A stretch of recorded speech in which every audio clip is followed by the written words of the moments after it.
universe is not silent. To those with the right ears, it is a choir of ancient, vibrating glass. The stars do not just burn, they hum. For eons, the Great Accord, a collective of civilizations so old they have forgotten the names of their own home worlds, lived in a state of perfect subsonic resonance.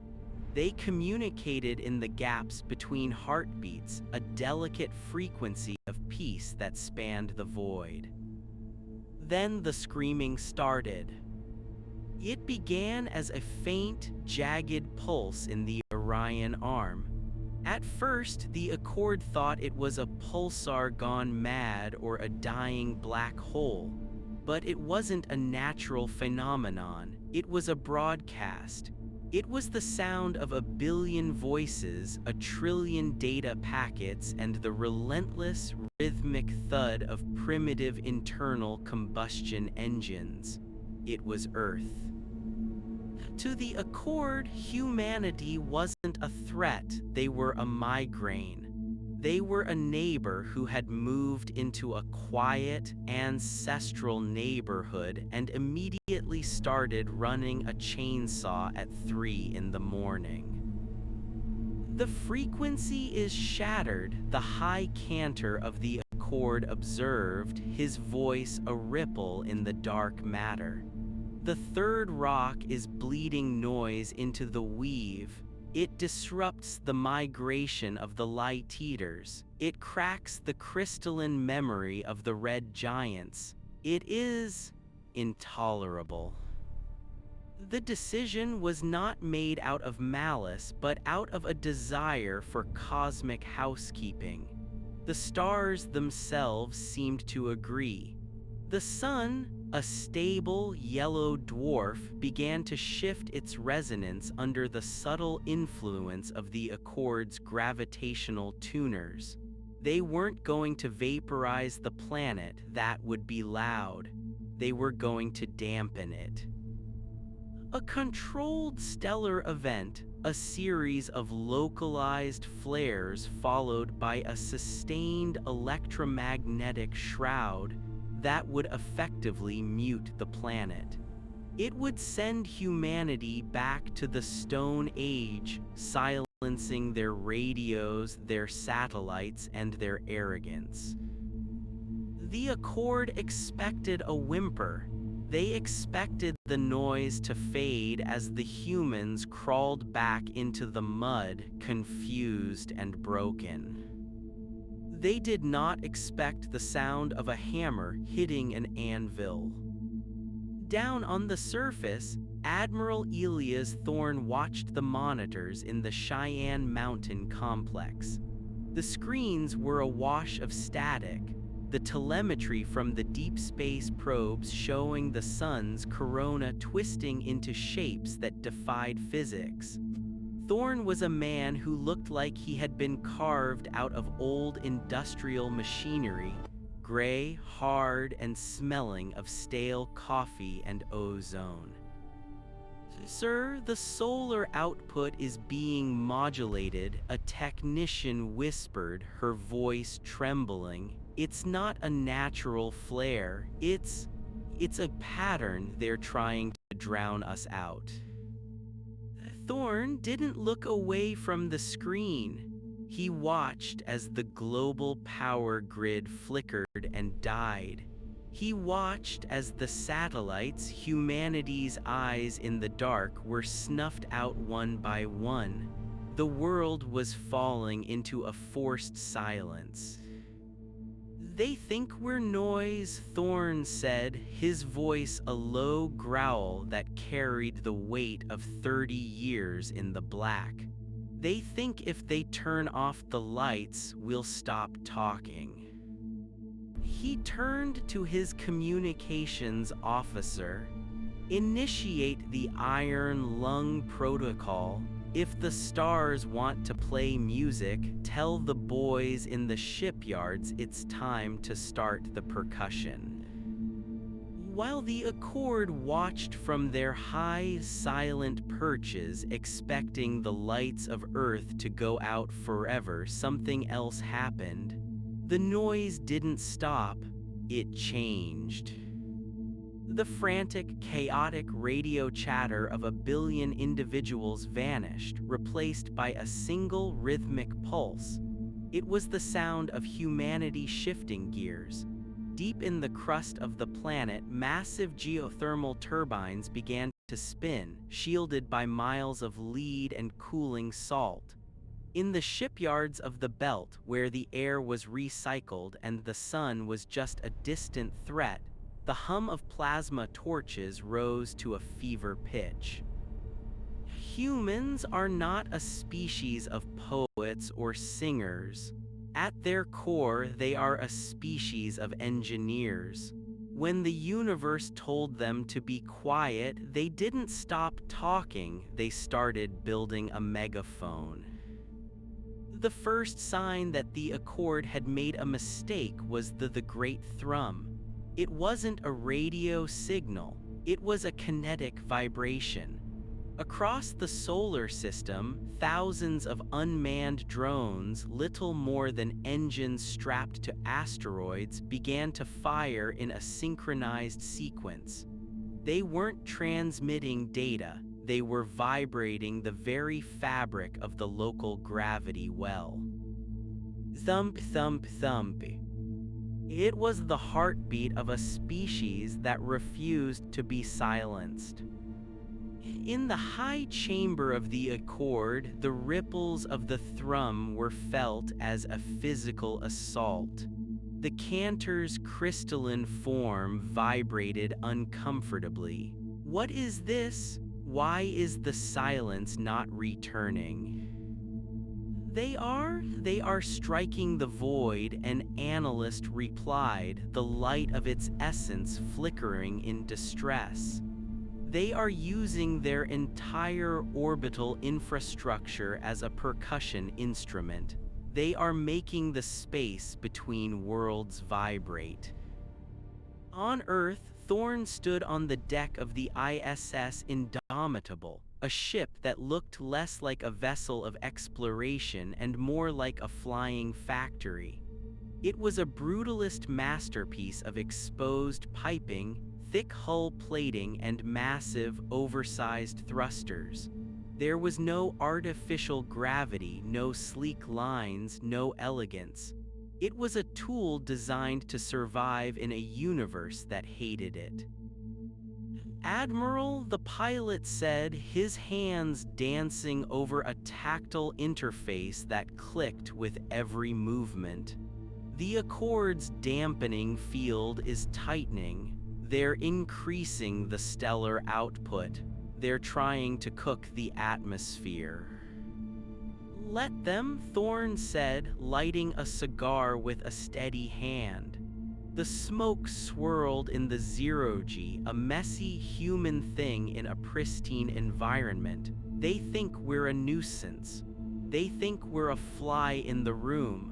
They've spent 10,000 years listening to the stars sing, and they've forgotten what it sounds like when someone fights back.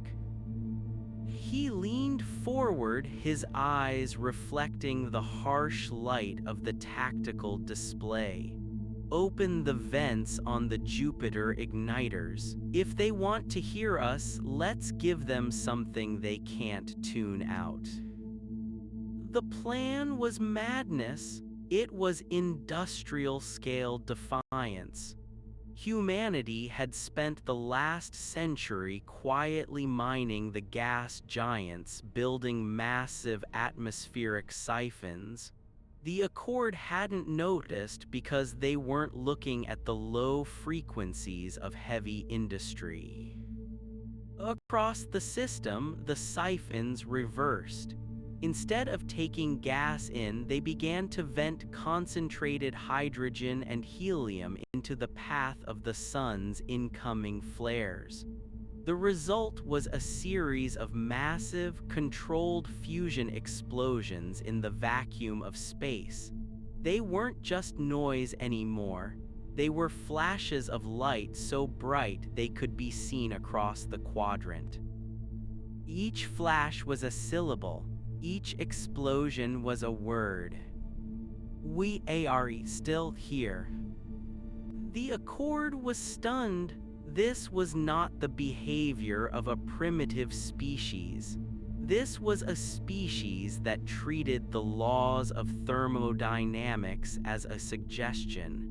They were using their own sun as a backlight for a shadow play of pure defiance.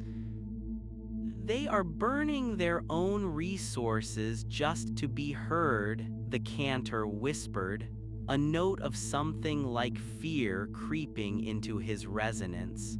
They are destroying their potential for the future just to disrupt our present. No, the analyst said, its voice cold. They aren't destroying their future. They're building a bridge. Look at the trajectories. The explosions weren't random. The venting gas was being shaped by the very magnetic fields the Accord had used to try and silence the Earth. Humanity was surfing the solar wind. Thousands of ships hidden in the glare of the fusion flashes were moving out. They weren't fleeing, they were advancing. They were following the sound. Thorn felt the indomitable shudder as it caught the edge of a solar gust. The ship groaned, the metal screaming under the stress. To anyone else it would have been terrifying. To Thorn, it was the sound of progress. Target the nearest Accord relay, Thorn ordered. The one they're using to coordinate the dampening field. Sir, that's deep in the Uit cloud. It's guarded by gravitational anchors. Then we'll just have to be louder than the anchors, Thorn said. He turned to the comms officer, broadcast on all frequencies. No encryption, no subtlety, just a recording of the first steam engine, the first jet, and the first rocket launch. Loop it, max volume. The silence of the Accord was about to be met with the roar of 1,000,000 years of human struggle.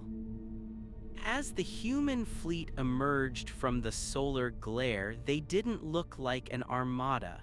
They looked like a graveyard of industrial equipment coming to life. They were covered in soot, radiation scarring, and the welds of 1,000 emergency repairs. They were ugly, they were loud, and they were moving with a terrifying singular purpose. The Accord's ships, elegant, translucent things made of light and thought, moved to intercept. They fired beams of pure harmony designed to dissolve the cohesion of matter. The human ships didn't dissolve. They were too dense, too cluttered, too noisy in their composition. The harmony of the Accord shattered against the grit and grime of human engineering. They are too solid, the cantor cried out as his fleet began to falter. Their minds are too loud, their machines are too crude, we cannot find the frequency to undo them. That's because we don't have a frequency, Thorn muttered, watching as the Indomitable's main kinetic battery began to cycle. We just have a pulse. The first shot from the Indomitable wasn't a laser or a beam of energy. It was a 3-ton slug of depleted uranium, accelerated to a fraction of the speed of light. It didn't make a sound in the vacuum, but when it struck the leading Accord vessel, the impact was felt by every telepath in the galaxy. It was a jarring, discordant note that ended the song of the Accord ship forever. Chapter 1 is over, Thorne said, watching the debris of the superior civilization scatter into the dark. Tell the Accord to turn down their music. We're trying to work down here. But the Accord was not so easily deterred. They had lived for eons and they viewed humanity as a temporary infection. They began to pull on the strings of the stars themselves, preparing a symphony of extinction that would wipe the Orion arm clean. Thorne saw the readings. He saw the stars beginning to align, their light shifting into a deadly, focused spectrum. "They're doubling down," the technician said, her face pale. "They're going to blow the whole sector." Thorne didn't blink. "Then we'll just have to get even louder. Tell the fabrication decks to start on the vocal cord project. If they want a symphony, we'll give them a riot." The battle for the silence of the universe had only just begun, and the humans were only just warming up their engines. The noise was no longer a broadcast, it was a war cry. The vocal cord project was not a weapon in the traditional sense. It was a planetary-scale act of vandalism against the physics of the local cluster. While the Accord possessed the elegance of a violin, humanity was currently assembling a drum kit the size of a solar system. Deep within the shipyards of Ceres and the hollowed-out husks of the Jovian moons, the fabrication decks roared. These were not the sterile, light-knit laboratories of the Accord. These were hellscapes of molten iron, screaming pneumatic presses, and the constant, rhythmic thud of heavy forging. Millions of workers, shielded by lead glass and powered by sheer, stubborn spite, labored to create the strings. Each string was a carbon nanotube cable 3,000 miles long, anchored to a series of high-output gravitational thrusters. The plan, as Thorne had described it to the panicked remnants of the United Earth government, was to pluck the gravity well. "You're talking about creating spatial ripples," a physicist had stammered during the briefing. "The sheer tidal forces could tear the moon apart." "The moon is a rock," Thorne had replied, his voice like grinding gravel. "The Accord is a choir. If we want to shut them up, we have to break their stage."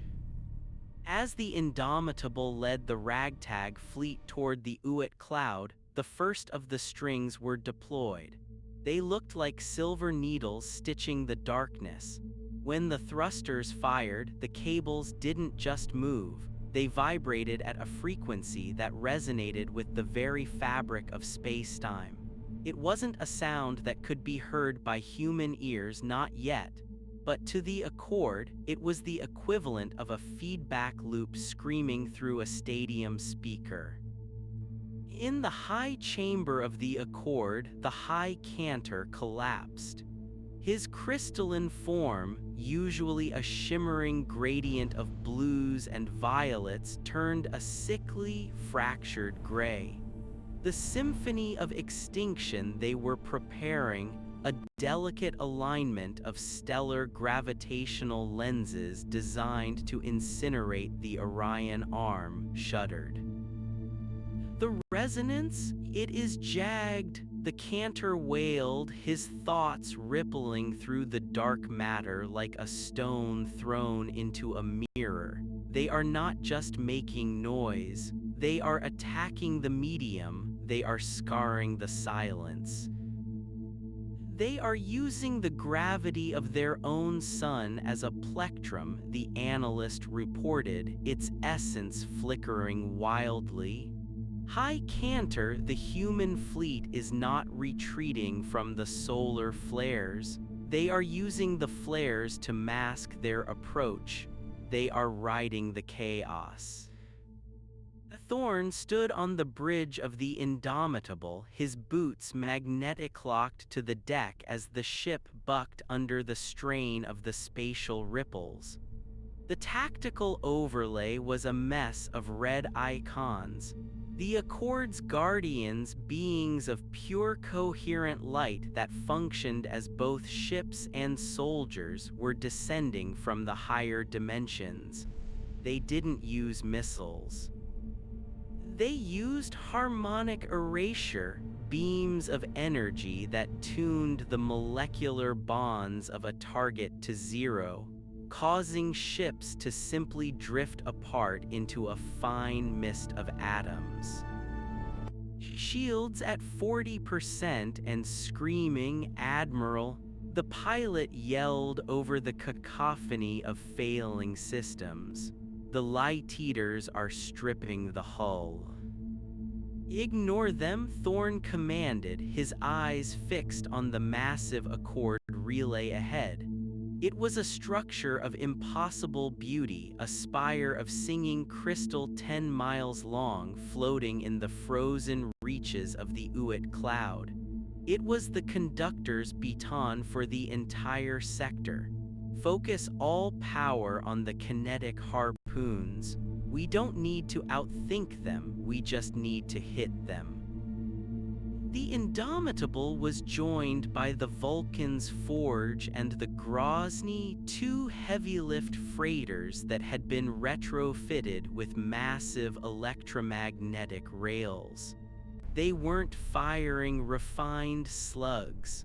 They were firing chunks of raw asteroid ore, jagged and uneven.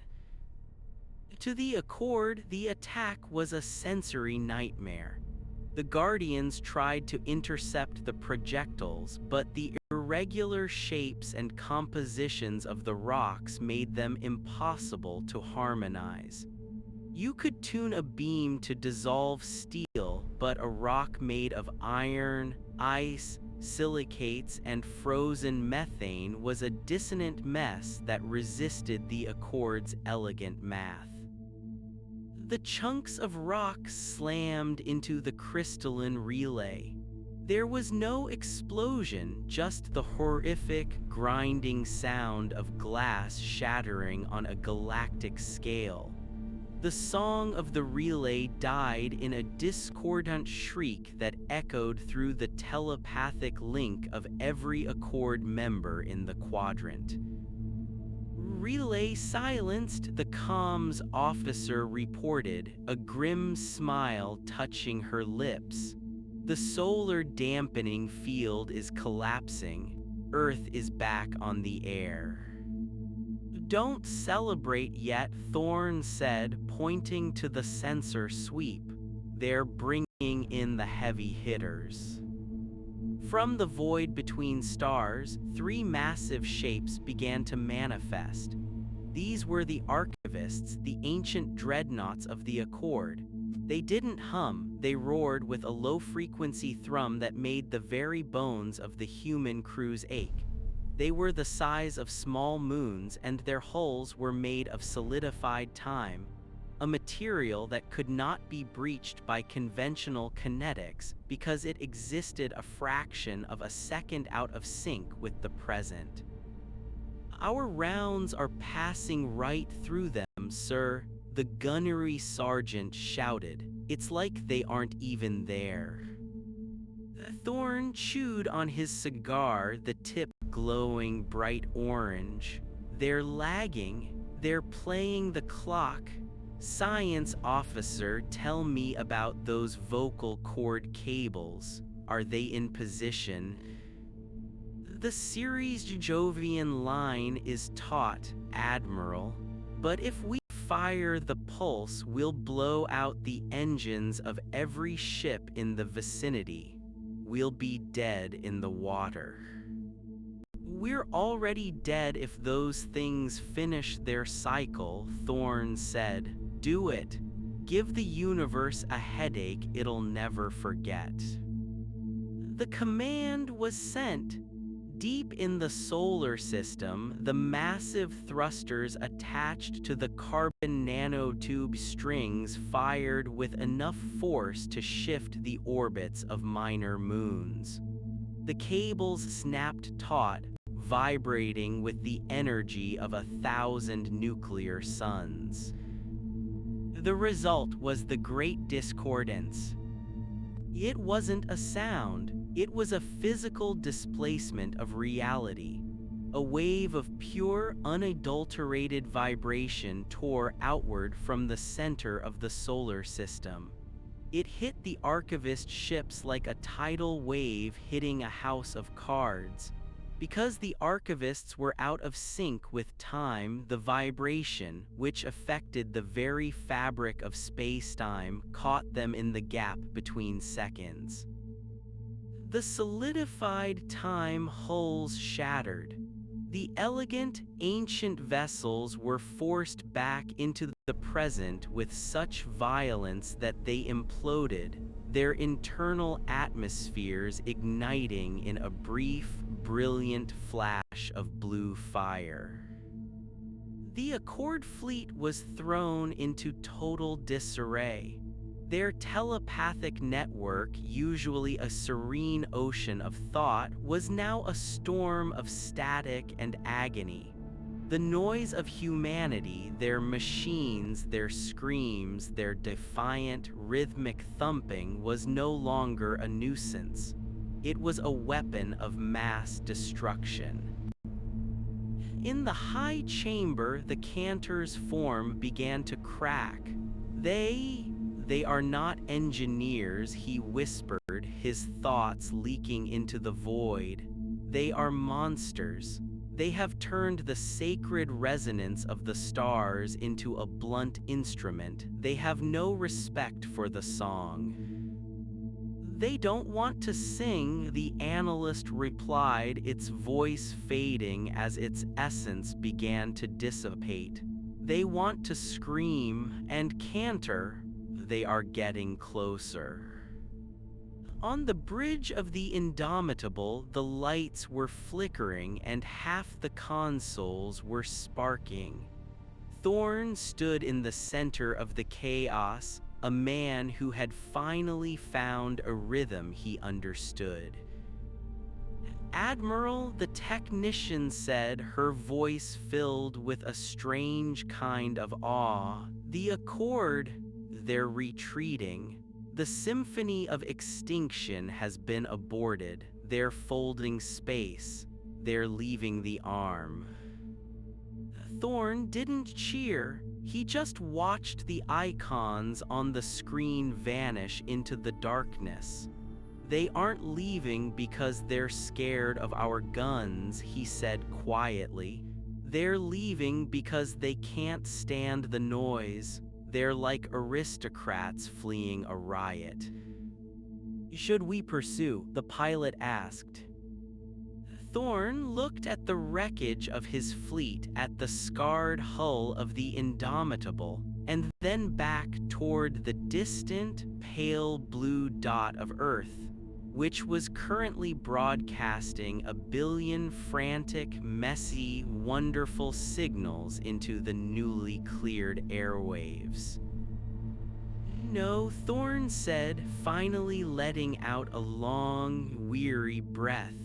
We've got a lot of welding to do, and besides, we've still got the vocal cords active. Let's keep them humming for a while. I want the whole galaxy to know that if they want peace and quiet, they'd better stay the hell away from our porch. As the human ships began the long crawl back toward the inner planets, they didn't move in silence. They moved to the sound of grinding metal, of shouting crews, and of the rhythmic, industrial heartbeat of a species that had just realized it could make the universe flinch. Far across the void in the silent, ancient heart of the Accord's territory, the Great Accord sat in a state of shock. For eons, they had been the masters of the cosmic resonance. They had lived in a world of perfect, subsonic beauty. But now, when they closed their eyes and listened to the gaps between heartbeats, they didn't hear the music of the spheres. They heard the faint, distant, and utterly relentless sound of a hammer hitting an anvil. And for the first time in a billion years, the stars were afraid to answer. Back on Earth, the lights were coming back on. Not the soft, bioluminescent glow of the Accord, but the harsh, flickering orange of high-pressure sodium lamps and the neon buzz of a world that refused to sleep. The radio towers were being rebuilt. The satellites were being launched. The internet, that chaotic, screaming mess of human thought, was being reconnected. In a small bar in the ruins of Cheyenne Mountain, a group of technicians sat around a battery-powered radio. Through the static, a voice came through, a broadcast from the Indomitable. "This is Admiral Thorne," the voice crackled, sounding more like a threat than a greeting. "To anyone out there listening, we're still here, and we're just getting started. If you don't like the noise, buy some earplugs." The technicians laughed, clinking their glasses of cheap synthetic whiskey. The sound was small, sharp, and utterly human. The Accord had wanted to mute the planet. Instead, they had given humanity a reason to turn the volume up to 11. The Iron Lung Protocol was no longer just a defense plan, it was the new national anthem of the Third Rock. The universe was no longer a choir, it was a construction site, and the humans were the ones holding the jackhammers. Thorne sat in his command chair watching the stars. They looked different now. They didn't look like distant, untouchable gods. They looked like fuel. They looked like raw materials. They looked like the next project. "Sir," the comms officer asked, "what's our next move?" Thorne took a final puff of his cigar and crushed it out on the armrest of his multi-million-dollar command chair. "Start the engines," he said. "I think it's time we showed the rest of the neighborhood what a real party looks like. Let's go make some noise." As the Indomitable's massive thrusters flared to life, the ship didn't just move forward. It vibrated, it groaned, it screamed.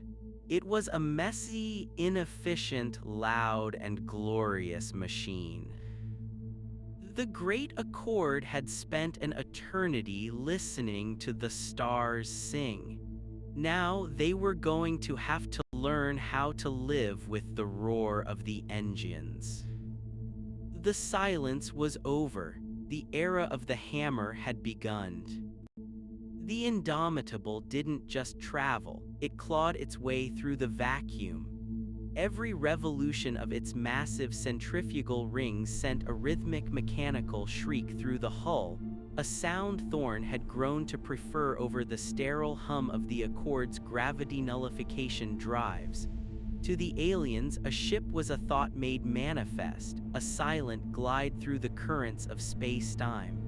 To Thorn, a ship was a furnace with a steering wheel, and right now, the furnace was white-hot. Status on the vocal cord anchors, Thorn asked, leaning over the tactical holomap. The map was a mess of jagged lines and interference patterns. The strings they had deployed near Jupiter were still vibrating, sending massive, invisible ripples through the local gravity well. It was a sensory minefield. Any Accord vessel trying to transition into real space within 10 astronomical units would find their delicate navigational harmonics shredded.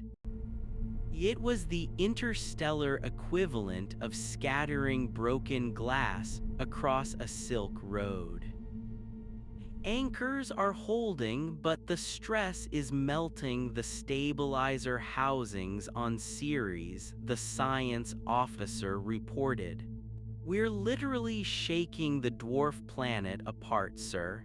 If we don't damp the resonance in the next 6 hours, Ceres becomes an asteroid field. Thorn didn't look up. Ceres was a mining colony. We can mine debris just as well as we can mine a rock. Keep the vibration up. I want the Accord to feel like they're trying to breathe inside a pneumatic drill. The bridge crew worked with a frantic, desperate energy. They weren't the polished officers of the old pre-contact era. They were the survivors of the silence. They were men and women who had spent months watching their loved ones waste away in the psychic gloom of the Accord's dampening fields, people who had forgotten what it felt like to hear a heartbeat or the hum of a refrigerator. Now that they had their noise back, they wore it like armor. Admiral, we're picking up a localized distortion at the edge of the Kuiper belt, the sensor lead shouted. It's not a ship, it's a broadcast. Thorn stiffened on speakers, filter the static. The sound that filled the bridge wasn't the melodic, haunting chime of the cantor or the soothing whispers of the archivists.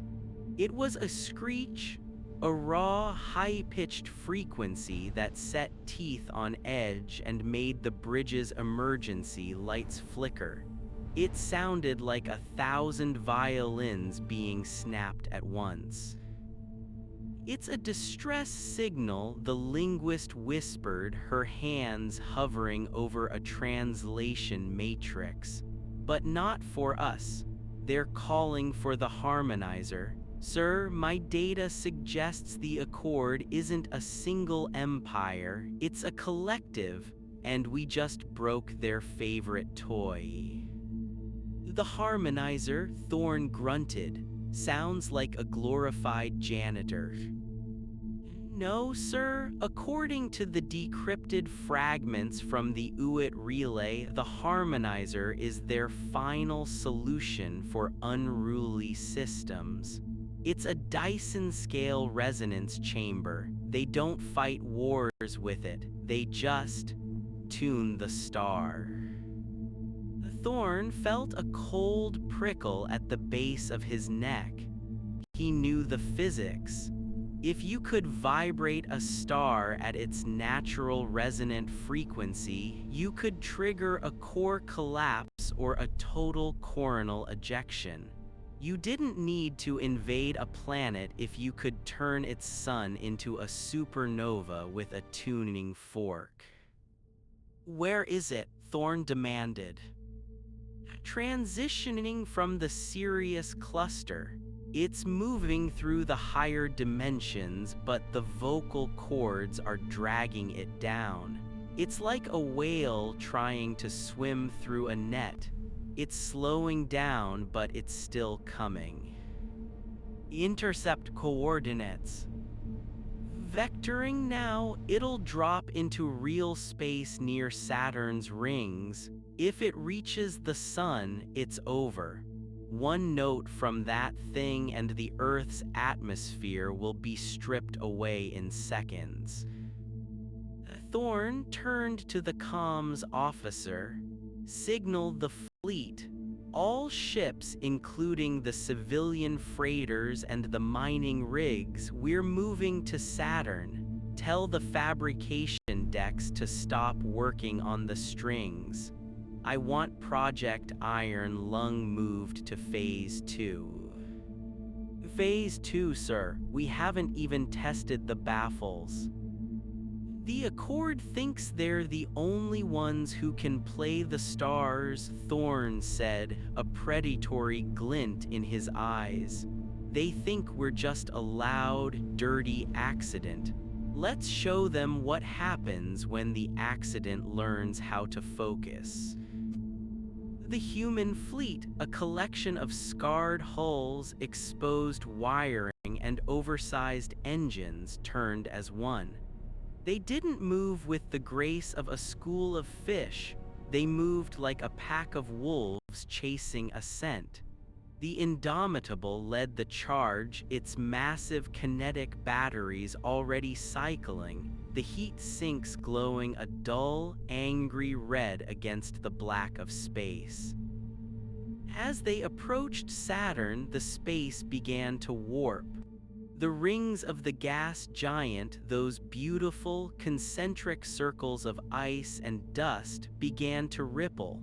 It looked like a pond after a heavy stone had been dropped into it. The ice particles weren't just orbiting, they were vibrating so violently they were shattering into fine, glowing mist. Then the harmonizer arrived. It wasn't a ship. It was a geometric nightmare, a series of interlocking, translucent rings that spanned hundreds of miles, rotating around a central core of pure, blinding white light. It didn't have thrusters or weapons. It was a musical instrument built on a celestial scale. As it solidified in the physical realm, a low, tectonic hum vibrated through the Indomitable's hull. It was a sound so deep it didn't hit the ears. It hit the gut, threatening to liquefy internal organs. Shields are fluctuating, the pilot yelled, clutching his chest. The frequency is bypassing the magnetic plating, it's vibrating the crew. Phase 2, Thorn roared, his voice barely audible over the rising hum. Deploy the mutes. From the bellies of the human freighters, thousands of small, boxy satellites were ejected. They weren't weapons. They were massive, high-density tungsten blocks wrapped in layers of acoustic dampening foam and liquid lead, outfitted with powerful, short-range thrusters. They're trying to play a song, Thorn muttered, watching the harmonizer's rings begin to align. So we're going to put our hands over their mouths. The mutes didn't fire lasers, they didn't explode. They simply accelerated, thousands of them, flying straight into the gaps between the harmonizer's rotating rings. They weren't trying to destroy the structure, they were trying to change its mass. In music, if you change the weight of a string or the shape of a bell, you change the note. The first wave of tungsten blocks slammed into the translucent rings, embedding themselves like shrapnel. The harmonizer's elegant, terrifying hum skipped. It stuttered. The pure, lethal note it was trying to build shifted into a discordant, ugly groan. "It's working," the science officer shouted, coughing as the vibration in the bridge changed from a bone-crushing thrum to a frantic, uneven rattling. "The added mass is detuning the structure. They can't find the resonance for the sun." Inside the harmonizer, the accord's tuners, beings of pure mathematics and sound, were in a state of existential panic. Their masterwork, their divine instrument of silence, was being choked.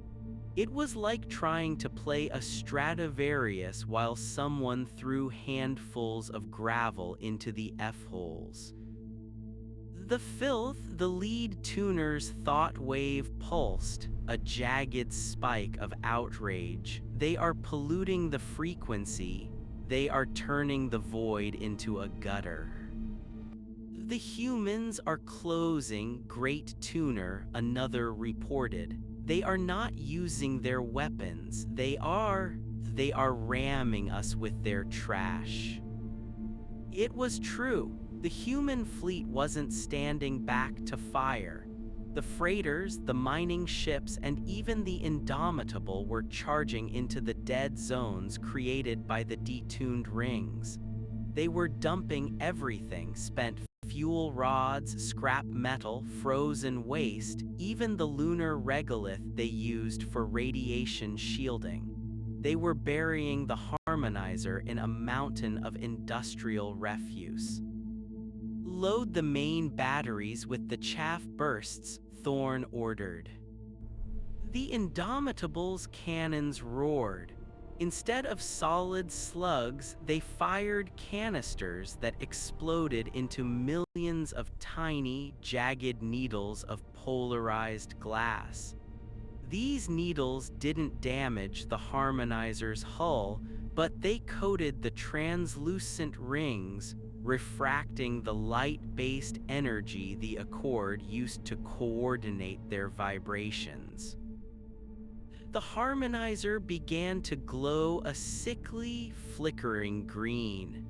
The rings, once moving with mathematical precision, began to grind against one another. The sound was no longer a song or even a hum. It was the sound of a factory collapsing. "They're losing cohesion," the science officer yelled. "The internal gravity is flipping. Admiral, the harmonizer is going to implode." "Pull us back," Thorne said, his voice calm amidst the chaos. "Give them room to die." The human fleet reversed thrusters, backing away from the gargantuan, trash-covered instrument. The harmonizer gave one final, agonizing shriek, a sound that was heard as a momentary, inexplicable spike in radio static on every planet in the solar system. Then the central core of light flickered and went dark. The rings buckled, folded in on themselves, and shattered into a billion shards of translucent glass and twisted tungsten. The silence that followed was absolute. For a few seconds, the bridge of the Indomitable was so quiet you could hear the sweat dripping off the pilot's brow. Then the comms officer started to laugh. It was a jagged, hysterical sound, and it spread through the bridge like a contagion. "We did it," she gasped. "We broke their toy. We actually broke it." Thorne didn't laugh. He looked at the wreckage drifting past the view screen. He saw a piece of an old human freighter's cargo door floating next to a shard of the Accord's solidified time. It was a mess. It was ugly. It was beautiful. "Admiral," the sensor lead said, his voice turning serious. "The Accord fleet, the survivors, they're broadcasting again. All frequencies. It's not a weapon this time, it's a message." "Put it on," Thorne said. The voice that came through the speakers was different. It wasn't the cantor or the tuners. It was older, deeper, and filled with a cold, terrifying clarity. You have won the silence of your small corner, the voice said, the translation matrix struggling to keep up with the alien syntax.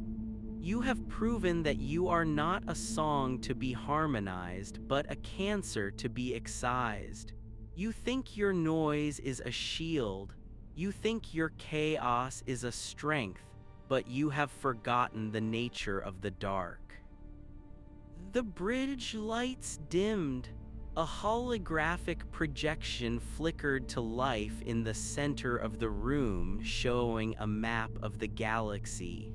But it wasn't a map of stars, it was a map of vibrations.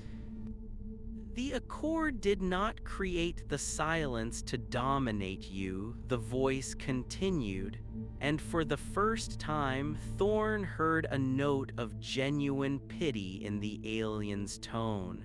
We created the silence to hide you, to hide all of us. Thorn frowned. Hide us from what? The things that live in the deep dark, the things that are drawn to the sound of life like sharks to blood in the water. We were the shepherds, human. We were the ones keeping the flock quiet so the wolves wouldn't wake. On the holomap, a massive, dark shape began to move from the void between galaxies. It wasn't a ship. It was a shadow, a ripple in the nothingness that made the Accord's harmonizer look like a child's toy. It was moving toward the Milky Way, drawn by the massive, discordant noise humanity had just unleashed. The great discordance, the vocal cords, your iron lung, the voice whispered. You didn't just drive us away, you rang the dinner bell. The transmission cut out. Thorn looked at the holomap, at the shadow creeping toward the edge of their spiral arm. The bridge was silent again, but this time the silence felt heavy. It felt like the breath before a scream.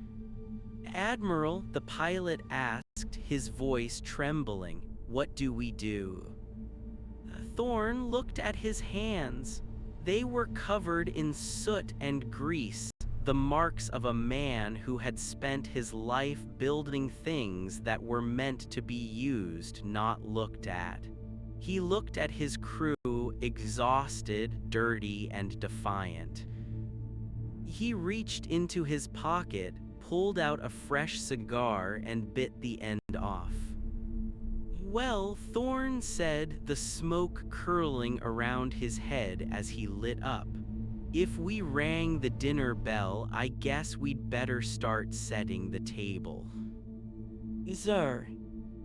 If something is coming because we're too loud, Thorn said, a grim smile spreading across his face, then the only solution is to get even louder. Tell the fabrication decks to forget the mutes. We're going to need something bigger, something that doesn't just vibrate a moon. He turned to the view screen, staring out into the deep dark where the shadow was waiting. We're going to turn the entire solar system into a siren, Thorn commanded. If the wolves are coming, let's make sure they regret having ears. The Indomitable surged forward, its engines roaring into the night. The war for the silence was over. The war for the noise had only just begun.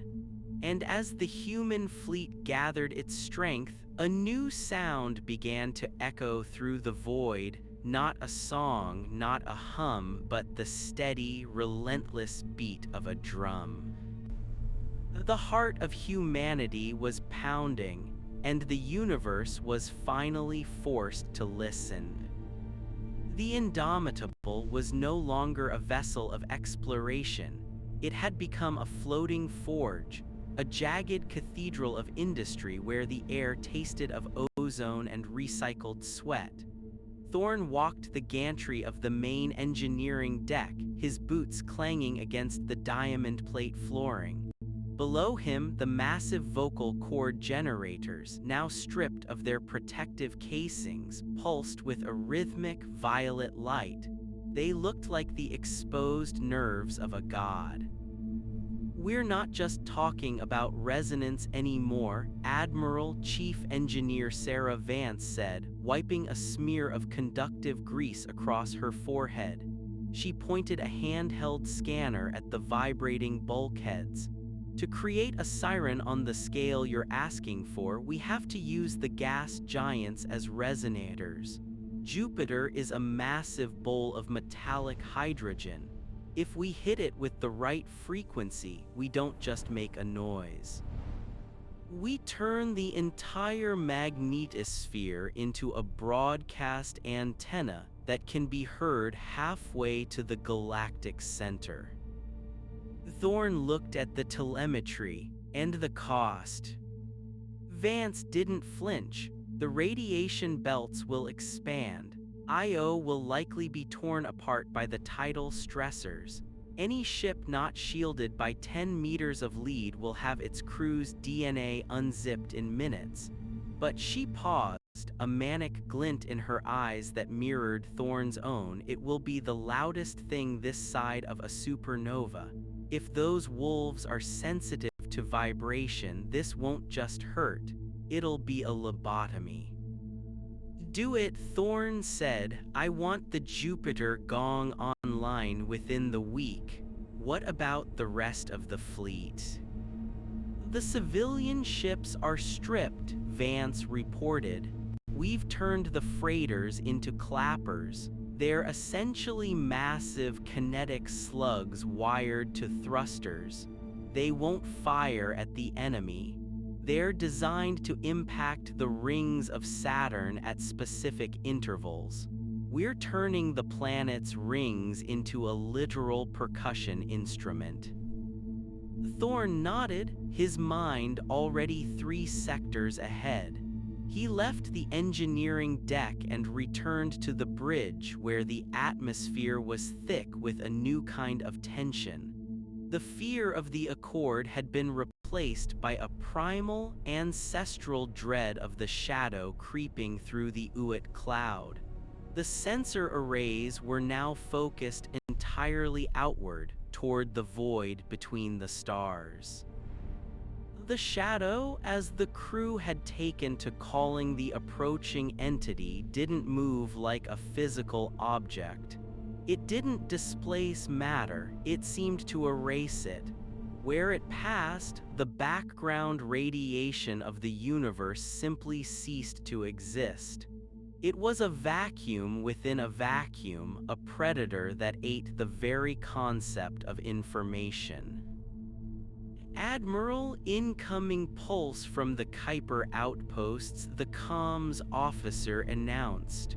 "They're gone, sir, not destroyed, just silent." The sensors didn't even pick up debris.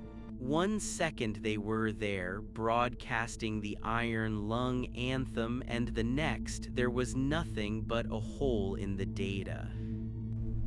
Thorn sat in his chair, his jaw set. The Accord said they were the shepherds. They kept the galaxy quiet so the wolves wouldn't wake. But they forgot one thing about humans. "What's that, sir?" the pilot asked. "When a wolf comes for the flock, a shepherd hides. A human builds a bigger fence and grabs a shotgun. We aren't the sheep and we aren't the shepherds. We're the thing that makes the woods dangerous."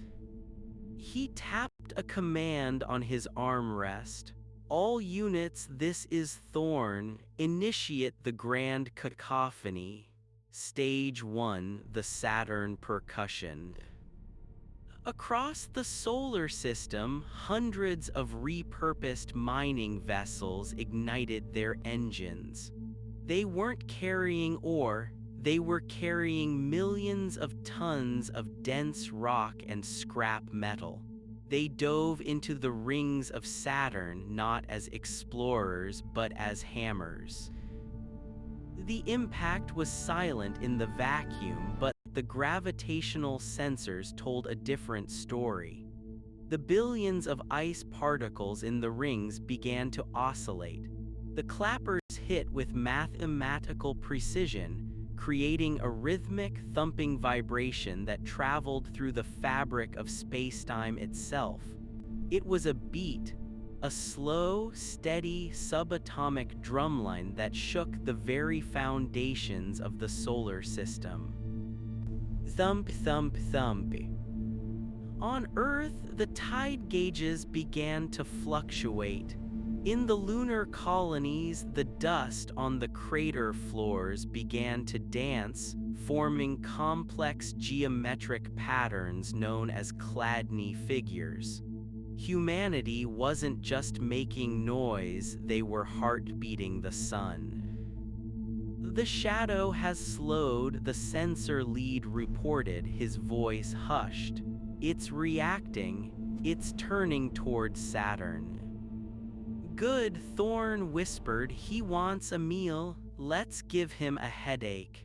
Stage 2, the Jupiter gong, fire the vocal cord arrays. The Indomitable shuddered as its main generators dumped their entire output into the Jovian magnetosphere. A beam of concentrated, low-frequency energy lanced out, striking the great red spot. The reaction was instantaneous. Jupiter didn't just vibrate, it roared. The metallic hydrogen in its core acted as a massive amplifier. The planet's magnetic field, already the largest structure in the solar system, began to ripple like a flag in a hurricane. It broadcasted a screaming, dissonant wail across the radio spectrum, a sound so powerful it blew out the sensors on half the Accord's abandoned relay stations in a dozen neighboring systems. The universe was no longer a choir. It was no longer a construction site. It was a torture chamber of sound. The shadow it's recoiling, the science officer yelled, leaning over her console. The interference patterns are shredding its cohesion. It's trying to maintain its form, but the Jupiter gong is hitting its resonant frequency. It's like a glass shattering in front of a soprano. But the shadow was not easily defeated. From the darkness of the void, a counter-frequency emerged. It wasn't a sound, but a void of sound, a localized field of absolute stillness that began to eat its way through the human broadcast. It moved like a black stain across the sensor maps, heading straight for the Indomitable. It's adapted, Vance's voice came over the comms, sounding strained. It's generating a phase-inverted silence. It's canceling us out, Admiral. If that field reaches the ship, we won't just be quiet, we'll be erased. Thorn stood up. He looked at the view screen where the blackness of the shadow was now visible to the naked eye, a patch of stars simply blinking out of existence, replaced by a terrifying, oily nothingness. It wants silence, Thorn growled. Then let's give it the loudest silence in history. Prepare the feedback loop. Sir, Vance asked, the feedback loop will burn out every engine in the fleet. We'll be dead in the water.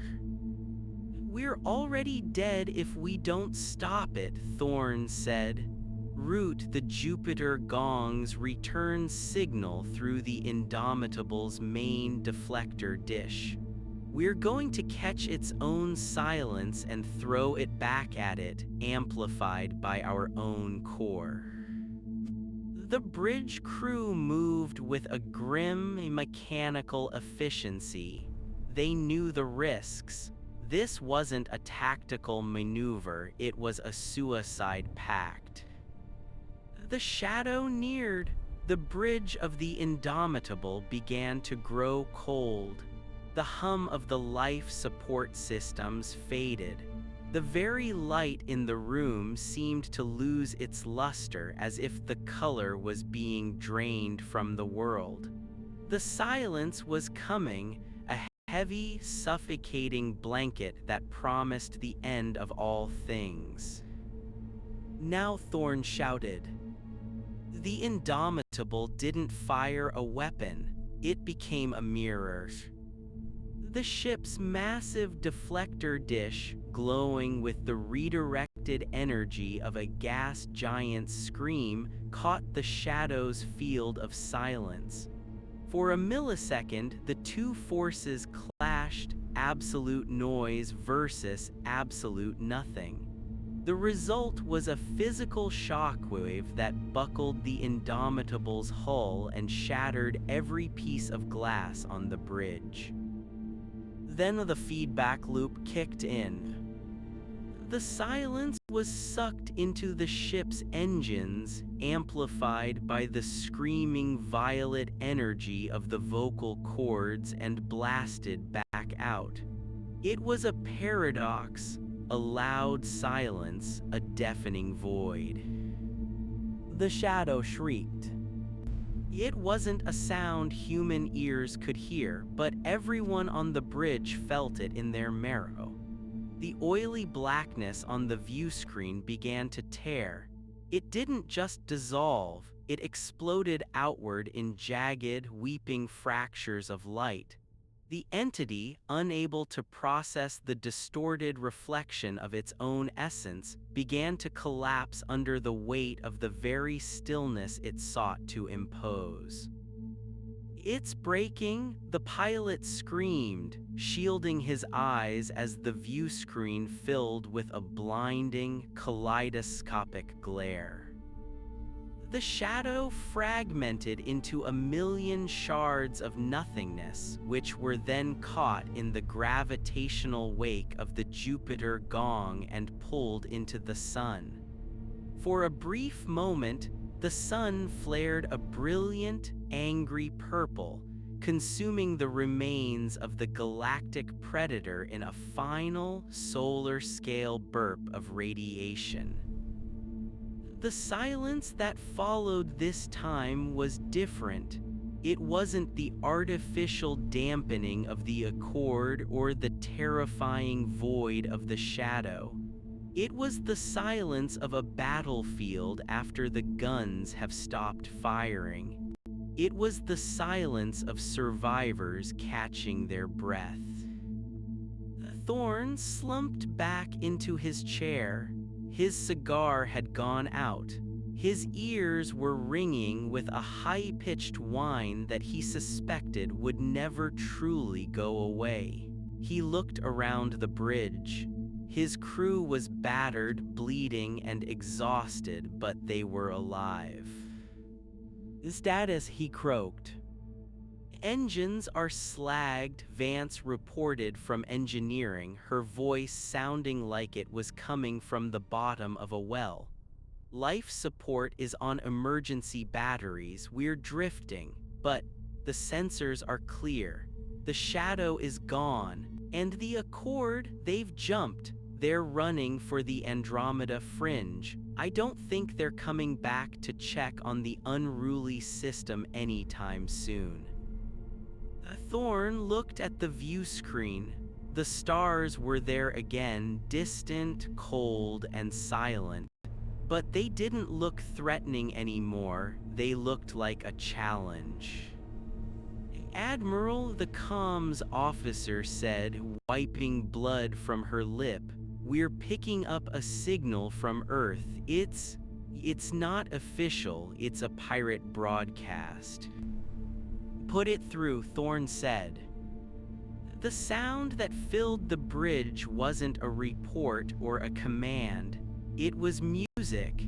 It was a distorted, fuzzy, low-fidelity recording of an old electric guitar, a raw human sound full of imperfections and soul.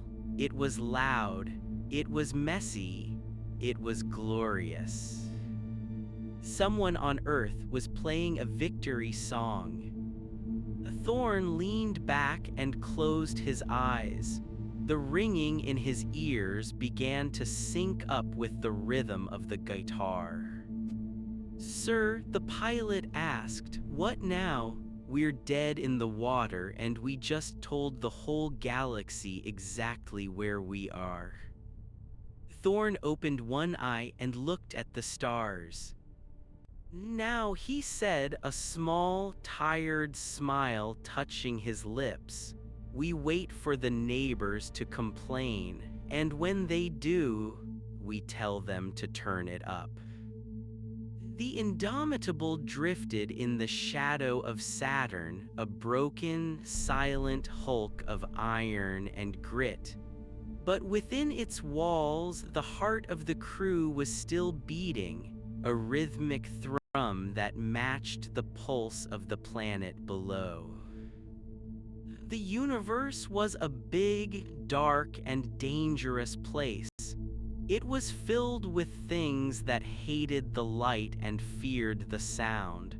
But humanity had found its voice in the darkness, and it wasn't a whisper or a prayer. It was a roar. And as the first rescue ships from Earth began to burn their way toward the wreckage of the fleet, their engines screaming into the void, one thing was certain. The era of the hammer was just beginning, and the galaxy was never going to be quiet again. The rescue tugs didn't arrive with the graceful, silent glide of the Accord's Silver Needles. They came in a swarm of retrofitted hauler frames and chemical-burn scouts, their fusion torches screaming like banshees against the velvet dark. They were ugly, patched-together things, held together by magnetic tape and the sheer, stubborn refusal of their pilots to let the Indomitable drift into the sun. On the bridge, Thorn watched the heat signatures bloom on the cracked tactical display. Each spike of infrared was a shout. Each burst of thruster gas was a middle finger to the cold indifference of the vacuum. "Admiral, we're receiving docking requests from the Svalbard and the Beijing," the comms officer said.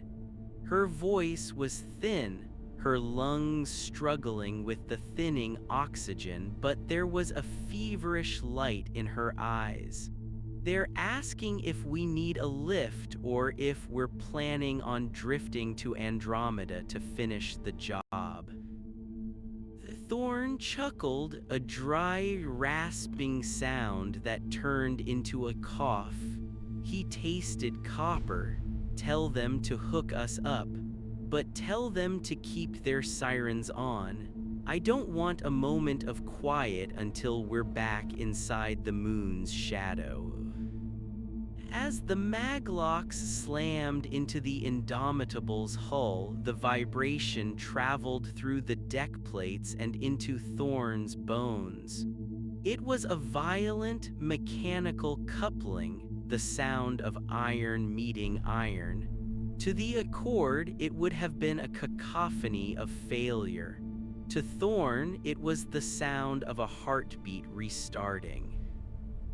The transition back to Earth's orbital shipyards was a blur of flickering emergency lights and the constant, rhythmic thrum of the tug's engines.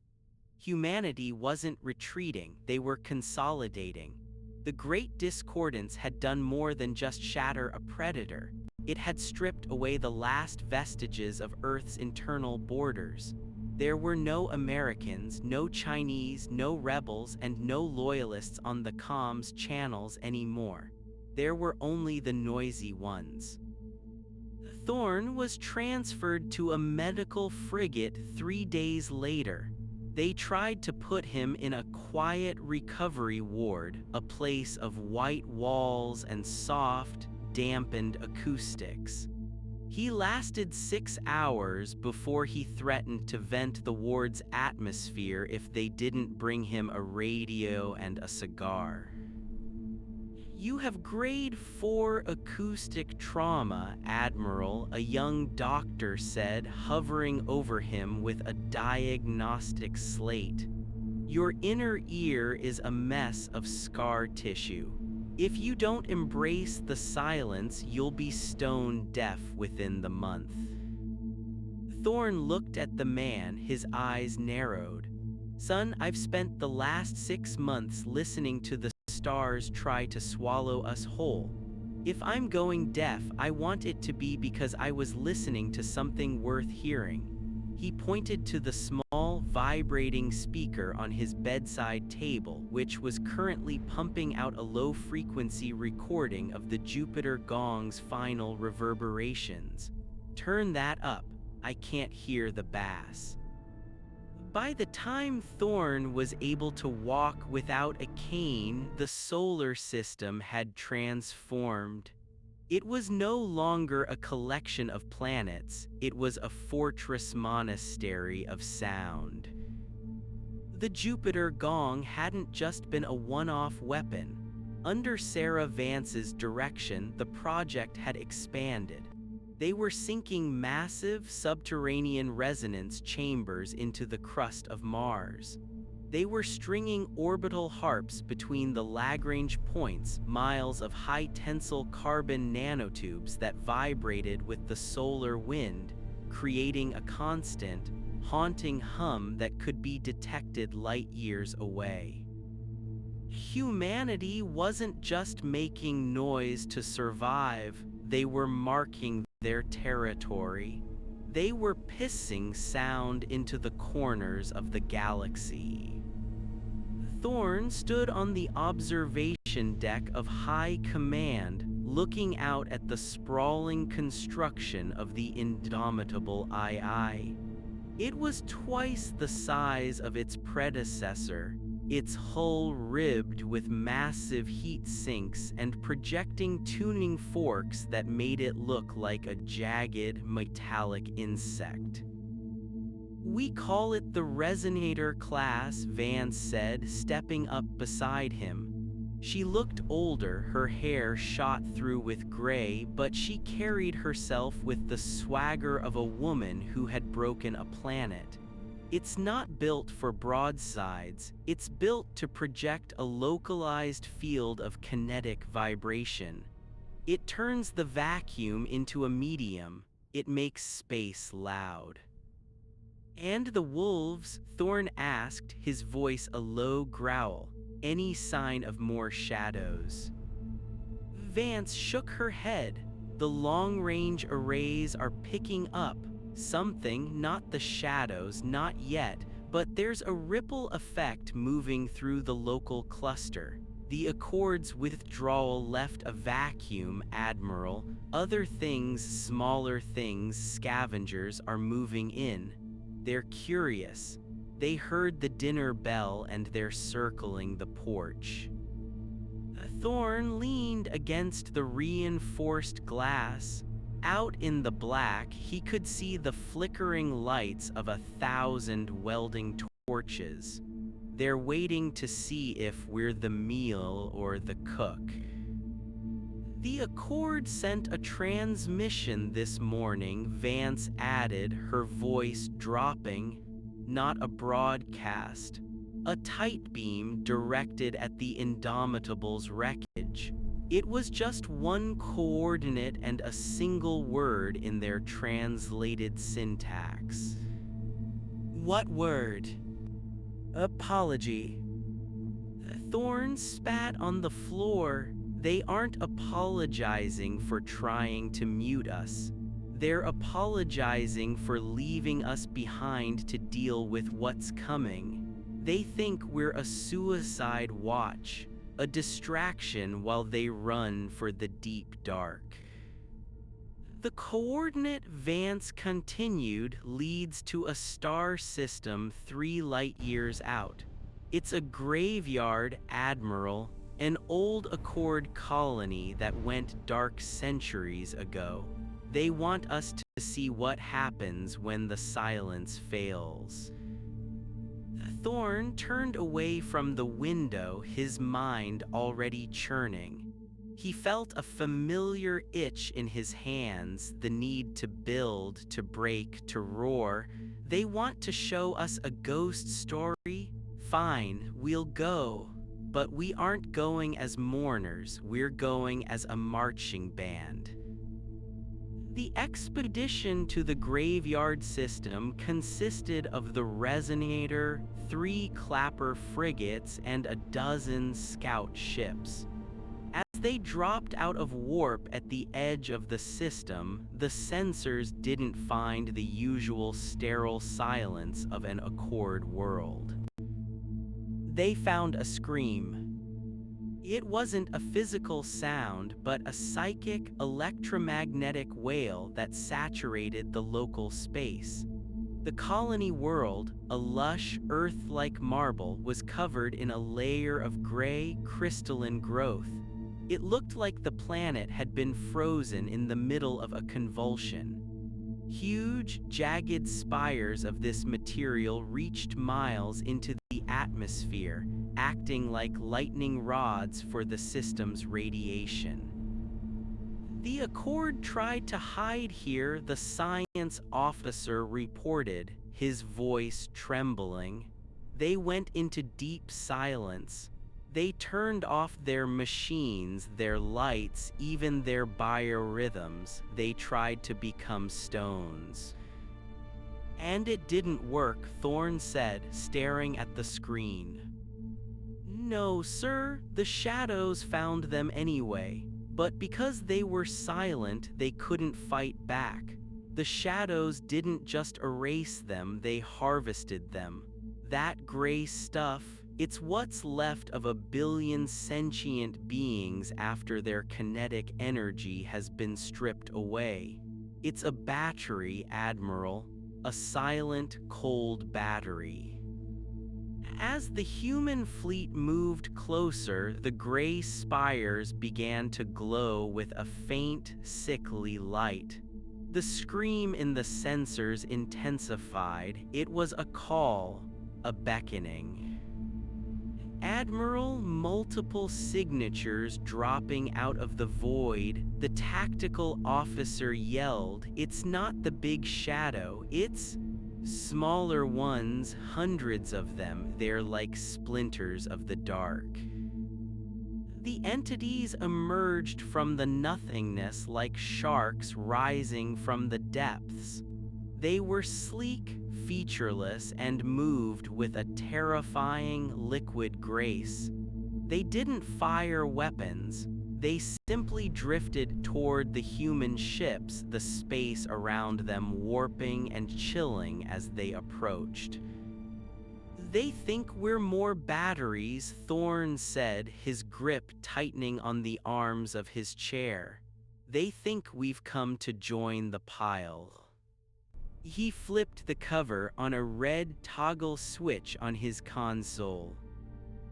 Vance, give me the heavy metal protocol. I want every resonator at maximum amplitude. Don't worry about the hull stress. If we're going to die, let's make sure the neighbors' 3 systems over know exactly who we were. Copy that, Admiral. Initiating the overdrive. The resonator didn't just hum, it buckled. The ship's internal gravity fluctuated wildly as the massive kinetic generators began to spin. Outside, the tuning forks began to glow white-hot. Then the sound hit. It wasn't a broadcast, it was a physical blow.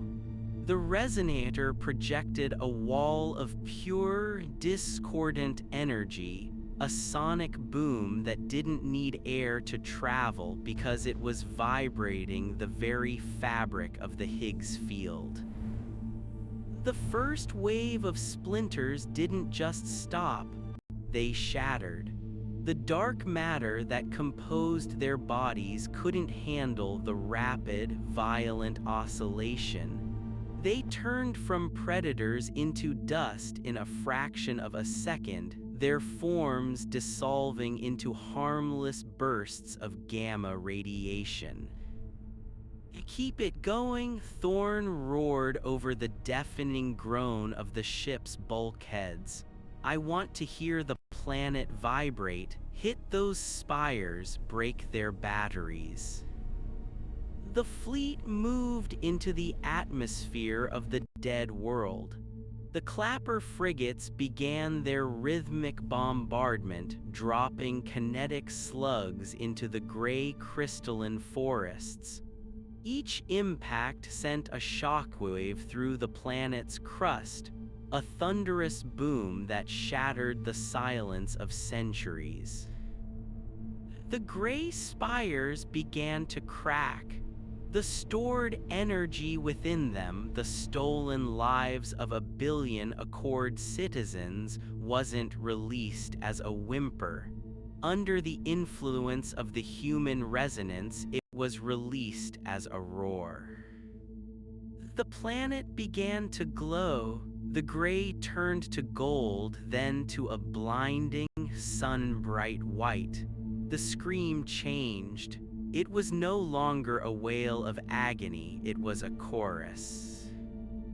"Admiral, the energy release is off the charts," Vance shouted over the comms. "The whole system is lighting up. We're creating a second sun." "Good," Thorn yelled back, a manic grin plastered across his face. "Let it shine. Let every shadow in this god-forsaken galaxy see what happens when you try to put us out." The explosion of kinetic energy swept through the system, a tidal wave of sound and light that incinerated the remaining splinters and sent a ripple through the void that would be felt for 1,000 years. The gray world didn't shatter, it was cleansed. The crystalline growth evaporated, leaving behind a barren but clean rock. As the light faded and the resonator's engines cooled to a dull, throbbing hum, Thorn stood on the bridge and looked at the display. The system was empty of enemies. The shadows had fled back into the deep dark, driven away by a light they couldn't consume and a sound they couldn't stomach. "Admiral," the comms officer said, her voice shaking with awe, "I'm picking up a signal, not from the Accord, not from Earth." "Where from?" "Everywhere." Thorn looked at the sensor map. Dozens of tiny, faint lights were blinking into existence across the quadrant.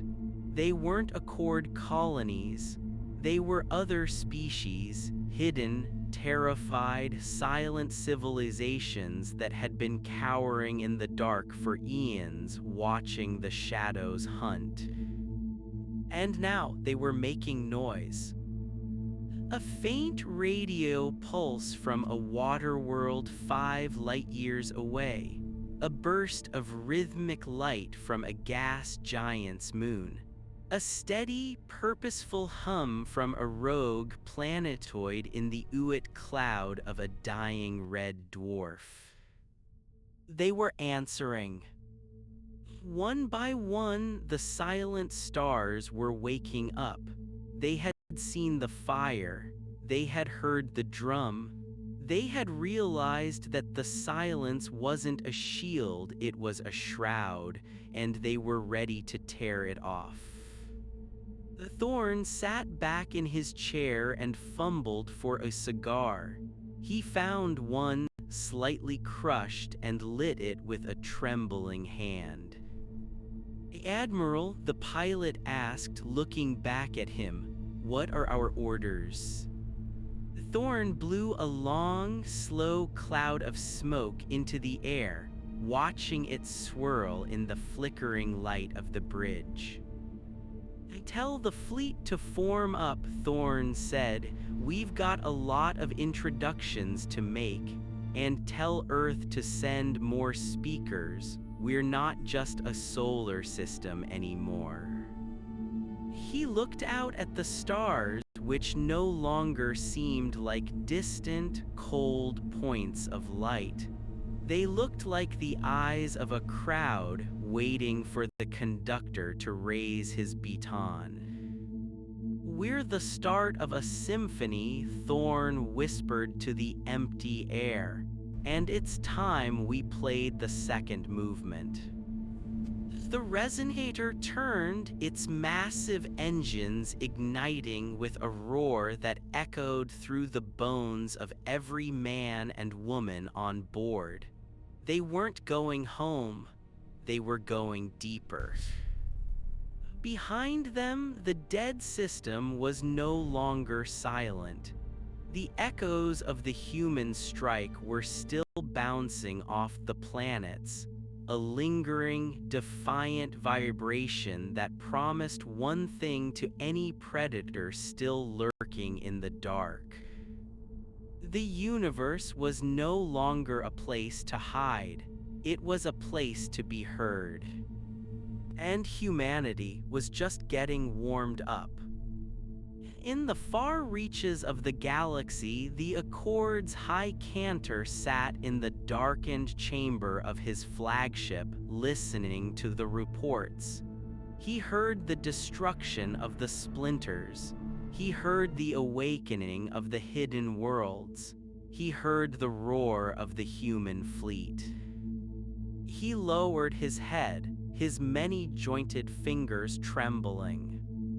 "They were right," he whispered in a language that was designed to be felt, not spoken. "We were the shepherds, we kept the flock quiet."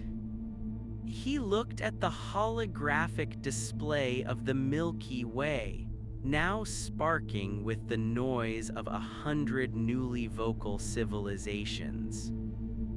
"But we forgot," the cantor said, a note of terrifying realization in his voice, "that if you keep the sheep quiet for too long, they don't just stay sheep, they become the thing that hunts the wolves."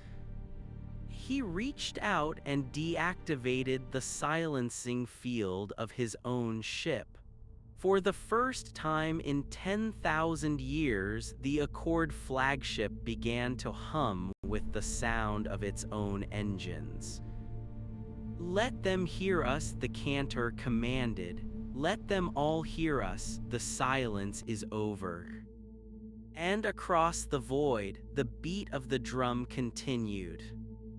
Thump, thump, thump. The heart of the galaxy was beating again. And it was very, very loud. The resonator didn't just move through the vacuum, it claimed it. Every pulse of its ion drives was tuned to a specific, jarring frequency that turned the ship's hull into a localized broadcast tower. To any sensitive instrument within 3 astronomical units, the ship didn't look like a vessel. It looked like a screaming sun. On the bridge, the air was thick with the smell of ozone and recycled coffee. Thorn sat in his command chair, his fingers drumming a restless, asymmetrical beat on the armrest. He wasn't looking at the tactical maps anymore. He was looking at the vocal map, a new visualization Vance's team had hacked together.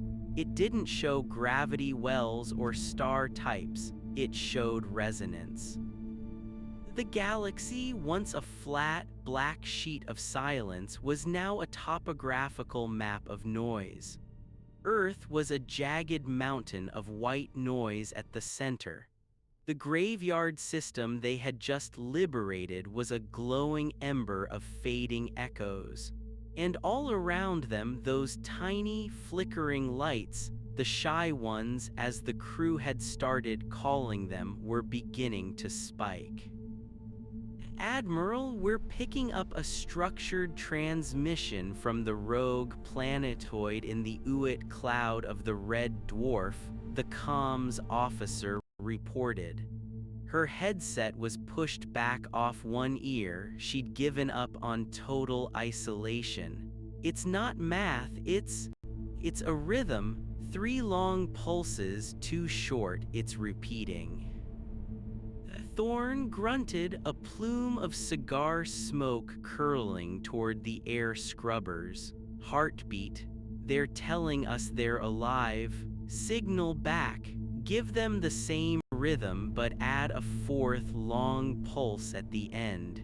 Let's see if they can improvise. Sir. Music, Lieutenant. We're teaching them how to jam. As the resonator banked toward the next set of coordinates, the ship shuddered.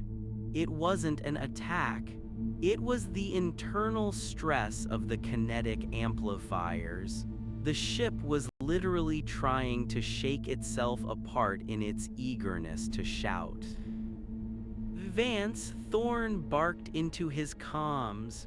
Status on the tuning forks. I'm feeling a wobble in the secondary stabilizers. Vance's voice came back through a layer of static, sounding exhausted but wired. That's not a wobble, Admiral, that's feedback. The resonator is picking up the vibrations from the Clapper frigates in our wake. We're creating a harmonic bridge between the ships. If we don't offset the phase, we're going to shake the crew's teeth out of their gums. Don't offset it, Thorn said, a predatory glint in his eyes. Sink it. If we're going to be a marching band, I want us in step. Lock the engine cycles of the entire flotilla to the resonator's heartbeat. We move as one pulse. There was a pause on the other end. Admiral, that's incredibly dangerous. If one ship hits a gravitational shear, the feedback loop could blow the drives on the whole fleet. Life is dangerous, Doctor. Silence is certain death. Hook them up. A minute later, the vibration changed. The chaotic rattling of the deck plates smoothed out into a deep, bone-thrumming bass. It was a sound you didn't hear with your ears, you felt it in your solar plexus, in your marrow. The resonator and its escorts were no longer a collection of ships. They were a single, massive instrument carving a wake of sound through the void. They reached the Red Dwarf system 6 hours later. The planetoid was a jagged lump of ice and rock huddling in the dim, crimson light of its dying sun. It should have been a tomb. But as the human fleet decelerated, their synchronized pulse hitting the ice crust like a physical hammer, the planetoid answered. Vents along the equator of the rock opened, blasting plumes of superheated gas into space. The gas wasn't just exhaust, it was being pulsed. Thump, thump, thump, thump. They're mimicking us, the science officer whispered, leaning over his console. They've been under a silencing shroud for 1,000,000 years, Admiral.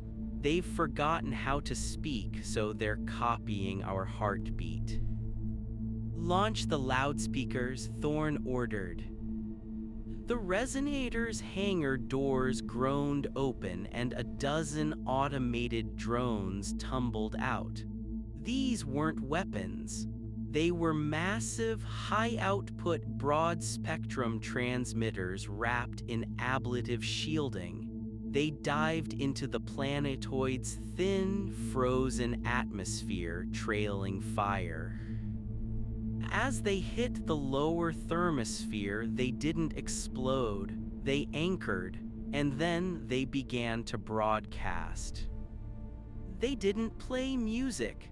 They played the sound of Earth, the roar of the Atlantic Ocean, the chaotic, beautiful cacophony of a Tokyo intersection at rush hour. The sound of a billion voices talking, laughing, crying, and screaming all at once. It was a digital archive of a world that refused to be quiet. The response from the planetoid was instantaneous. The icy surface began to crack not from tectonic stress, but from the sudden, violent expansion of the atmosphere as the inhabitants, whatever they were, turned on their own machines. Great glowing cities began to flare to life beneath the ice, their lights piercing through the frozen crust like stars being born in the mud. The planetoid wasn't just waking up, it was exploding with activity. Admiral, multiple signatures emerging from the planetoid's shadow, the tactical officer shouted. Thorn tensed, his hand hovering over the heavy metal toggle. Shadows. No, sir, they're ships, but they're made of glass or crystal. A fleet of translucent, bioluminescent vessels rose from the ice, their hulls shimmering with every pulse of the human resonators. They didn't have engines in the traditional sense. They seemed to be riding the waves of sound the human ships were projecting, surfing the kinetic wake like dolphins in a bow wave. They pulled alongside the resonator, their internal lights pulsing in perfect synchronization with the fleet's heartbeat. They're joining the line, Vance said, her voice cracking with emotion. Admiral, they're not attacking, they're falling in. Thorn looked at the screen.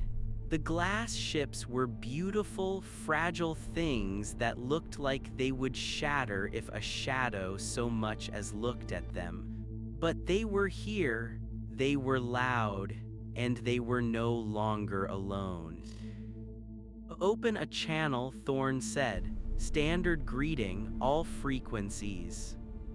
What do I say, sir? The comms officer asked. Thorn looked at the screen, at the strange, glowing allies riding the sound of humanity's defiance. Don't say anything, Thorn said. Just play them a drum solo. The fleet moved on, no longer a human expedition but a growing parade of the noisy ones. By the time they reached the third system on their route, a gas giant with a ring system that had been converted into a massive, silent observatory, they were 50 ships strong. The shadows tried to stop them twice. The first time, a massive, obsidian-black void eater dropped out of the dark, its mouth-like prow open to swallow the resonator whole. It relied on its aura of silence to paralyze its prey, a field of absolute zero vibration that could turn a ship's crew into frozen statues in seconds. But the resonator didn't wait for it to get close. Vance the feedback loop, give it everything. The entire fleet, human, glass, and the strange metallic spheres they'd picked up in the second system, locked their frequencies. They didn't fire a single missile. They simply directed their combined kinetic output at the Void Eater. The space between the fleets didn't just vibrate, it shivered into a state of hyperexcitation. The vacuum itself seemed to boil. When the wave of sound hit the obsidian ship, the silence field didn't just fail, it shattered like a mirror hit by a sledgehammer. The Void Eater didn't explode. It disintegrated into a trillion microscopic shards, its dark matter hull unable to maintain its molecular cohesion in the face of such overwhelming rhythmic force. It was like watching a ghost get torn apart by a hurricane. The second attack was more subtle. A swarm of the splinters tried to infiltrate the fleet's formation, moving between the ships to find a weakness in the sonic wall. They were met by the glass ships. The alien vessels began to vibrate at a frequency so high it was beyond even the resonator's sensors. The glass hulls glowed with a blinding, ultraviolet light, and the splinters, creatures of the deep, cold dark, simply evaporated. They were shadows being erased by a spotlight.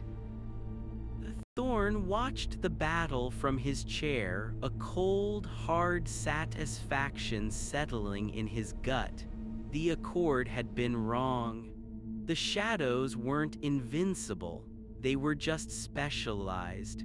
They were the ultimate predators of a silent woods, but humanity had just set the forest on fire and started screaming.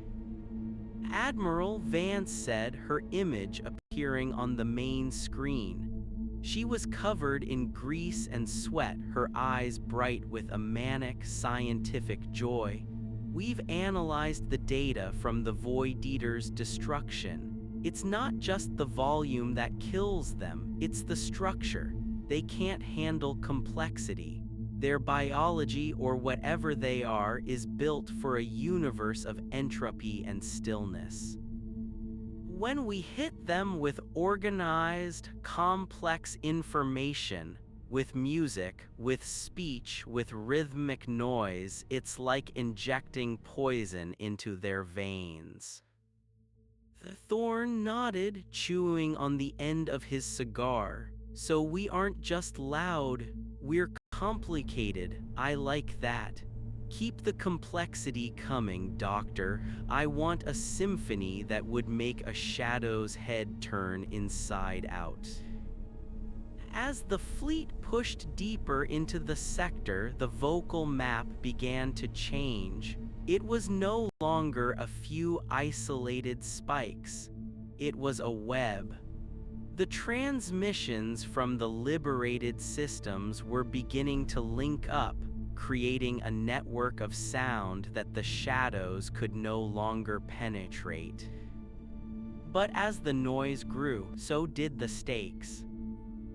Admiral, I'm picking up a massive signature from the core of the sector, the tactical officer reported.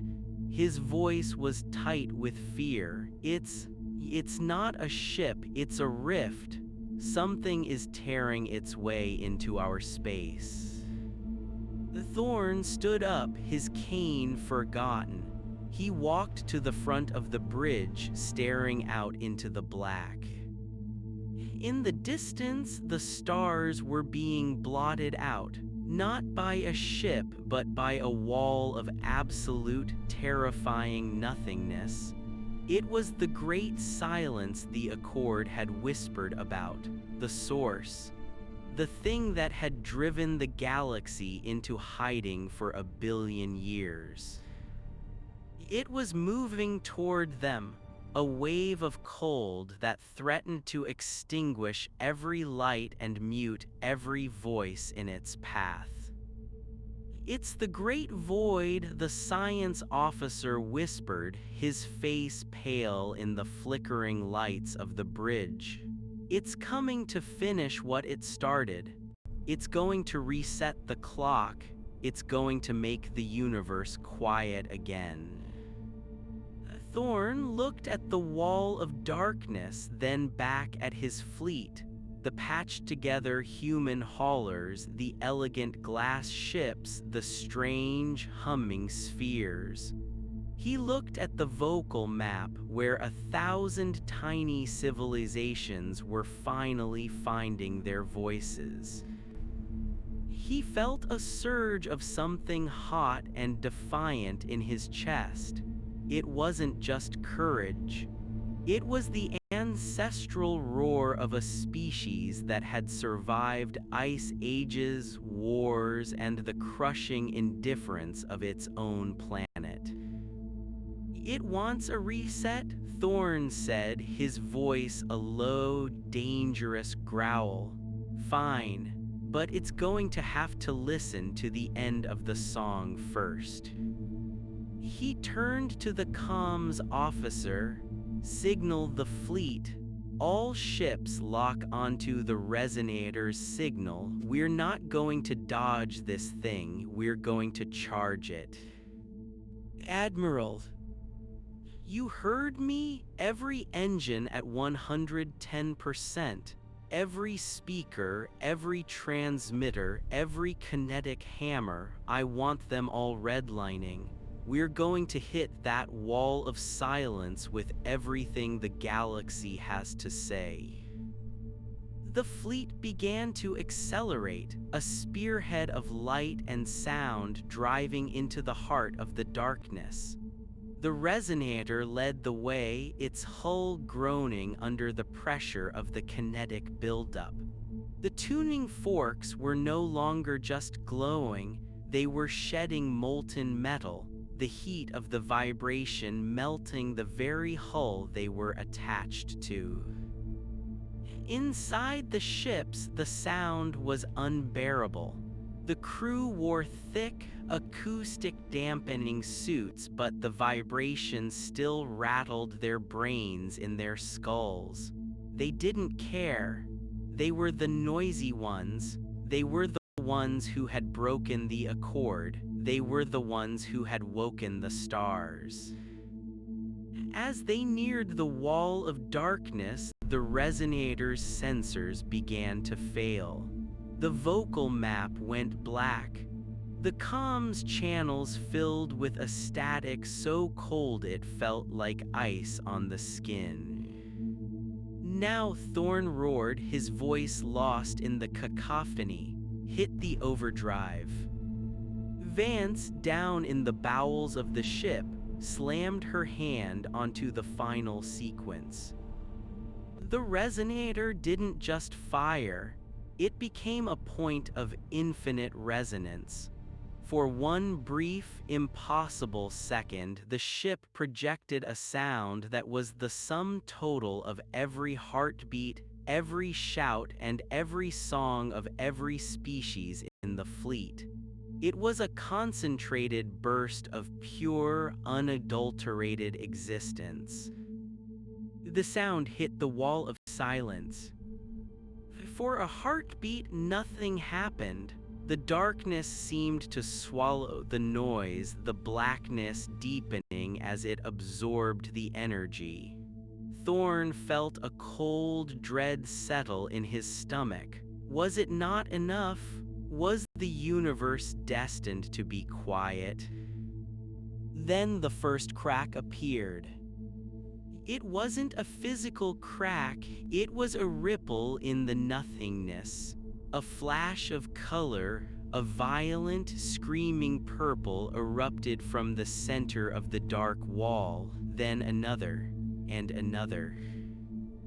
The great silence began to shudder. The absolute stillness of the rift was being violated by the chaotic, rhythmic energy of the fleet. The void couldn't absorb it, it couldn't mute it. The noise was too complex, too alive, too loud. The wall of darkness began to fragment. Huge chunks of the nothing were being torn away, dissolving into harmless light as the kinetic wave washed over them. The rift wasn't just being closed, it was being shattered. The resonator surged through the center of the collapsing rift, the ship's hull screaming in protest. For a moment, Thorn saw what lay on the other side, a cold, sterile dimension of gray mist and frozen time. He saw the things that lived there, monstrous, featureless shapes that recoiled from the light of the human ships like worms under a flashlight.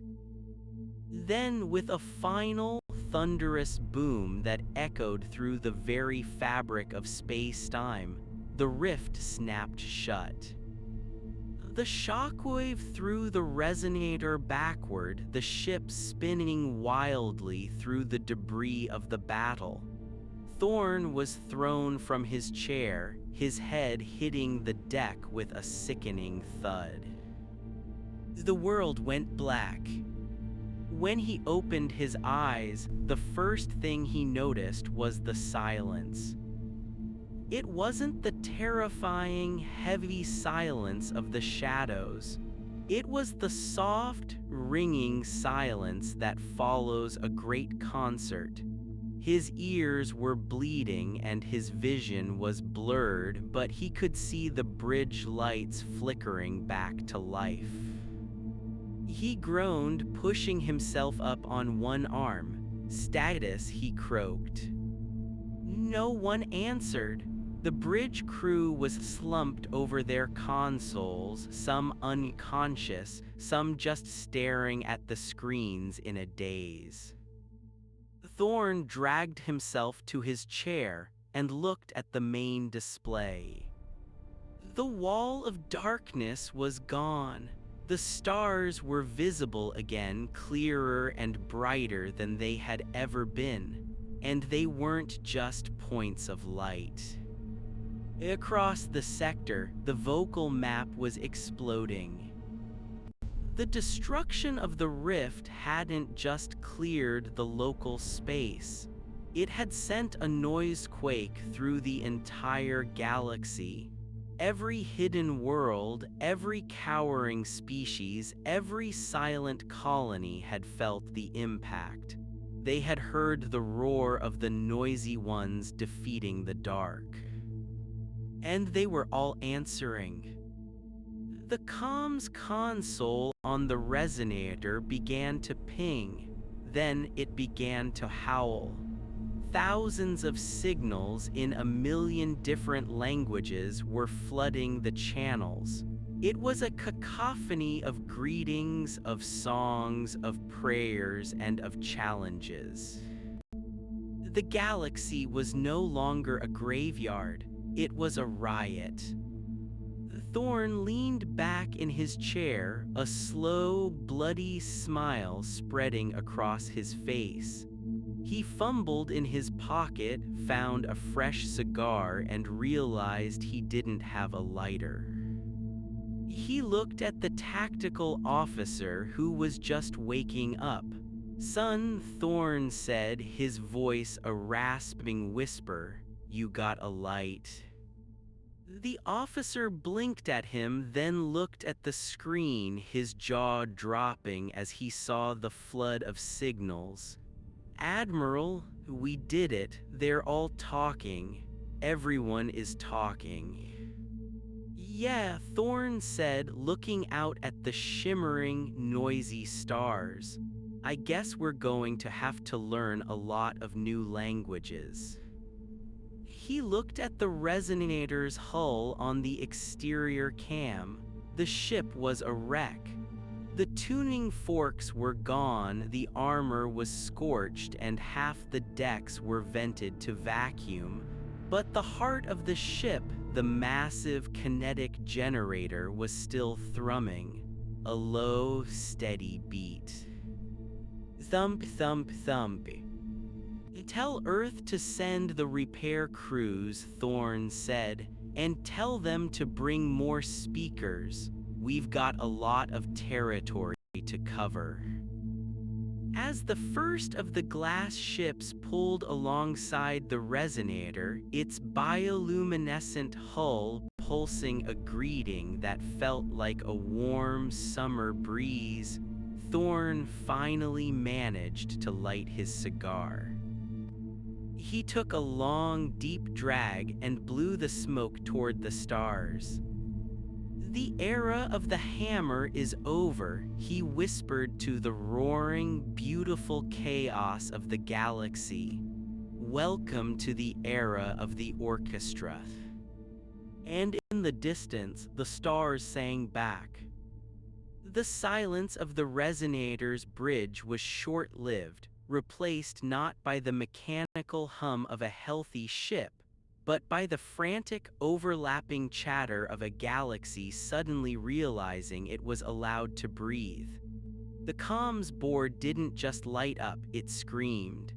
It was a digital landslide of mathematical constants, rhythmic pulses, tonal poems, and raw, unfiltered screams of relief. "Filter it," Thorn commanded, his voice cracking. He wiped a smear of blood from his brow, his fingers trembling slightly. "I can't hear myself think." Dr. Vance, status on the fleet. Vance's voice came through the overhead speakers, distorted by M interference. "We're holding together by a thread, Admiral. The resonator has hairline fractures across the primary spine. The glass ships they're singing. I don't know how else to describe it. Their hulls are vibrating at a frequency that's actually helping to stabilize our atmospheric containment. They're literally holding our air in with sound." Thorn looked out the reinforced view screen. The translucent vessels were tucked close to the resonator's wounded flanks, their bioluminescence shifting from the violent ultraviolet of battle to a soft, rhythmic amber. They weren't just allies, they were a life support system. "Admiral," the tactical officer said, his hands flying across a cracked interface. "The Accord vessels, they're moving." Thorn stiffened. On the long-range scanners, the massive, silent dreadnoughts of the Galactic Accord, the ones who had preached the gospel of the quiet, were breaking their ancient, frozen formations. They had watched the human fleet charge into the mouth of God and come out the other side. They had seen the great silence shattered. "Are they powering weapons?" Thorn asked, his hand drifting toward the command console. "No, sir, they're dropping their shrouds." On the screen, the obsidian-slick hulls of the Accord ships began to peel back. For eons, these ships had been designed to absorb light, to dampen vibration, to be invisible ghosts in a terrified universe. Now they were shedding their skins. Beneath the matte black plating lay structures of iridescent silver and deep bronze, etched with runes that hadn't seen the light of a star in a million years. A transmission cut through the static, overriding every other signal. It wasn't a digital burst. It was a voice, deep, resonant, and weary. "To the children of the Third Rock," the voice said. It was translated by the ship's AI into a stately, archaic English. "You have committed a madness. You have broken the great peace. You have invited the hunger of the deep back into the light." Thorn leaned forward, his eyes narrowing. "This is Admiral Thorn of the United Earth Fleet. If you're looking for an apology, you're talking to the wrong species. We didn't break a piece, we broke a cage. There was a long pause. On the screen, the lead Accord vessel, a ship the size of a small moon, slowly turned its prow toward the resonator. "The cage was all we had," the voice replied, and for the first time Thorn heard a flicker of emotion in it. Not anger, but a profound, staggering awe. "We had forgotten that the bars were made of our own fear. We watched you. We expected your extinction within seconds of your first broadcast. We waited for the silence to swallow you. Instead, you taught the silence to scream." The Accord ship's lights flared, a brilliant, blinding white. "We are the keepers of the shroud," the voice continued. "But the shroud is torn. The great silence is wounded, but it is not dead. It will retreat to the core, to the places where the stars are thick and the shadows are deep. It will gather itself. It will try to mute the galaxy again." "Let it try," Thorn growled. "We've got a lot more speakers where those came from." "We know," the Keeper said. "That is why we are opening the archive. If you are to lead this orchestra, as you call it, you will need the scores, the songs of the first ones, the frequencies that can turn a star into a weapon of resonance." A massive data packet slammed into the resonator's buffers. It was so large it nearly crashed the ship's secondary processors. Vance let out a gasp over the comms. "Admiral, it's a map, not of space but of harmonics. It's a blueprint for the entire galaxy. Every sun has a resonant frequency. Every nebula has a pitch. The Accord wasn't just hiding, they were cataloging the music of the spheres so no one would ever accidentally play it. And now they're giving us the keys to the piano," Thorn muttered. He looked at the bridge crew. They were exhausted, battered, and half-deaf, but there was a fire in their eyes he hadn't seen since they left Earth's orbit. They weren't just soldiers anymore, they were conductors.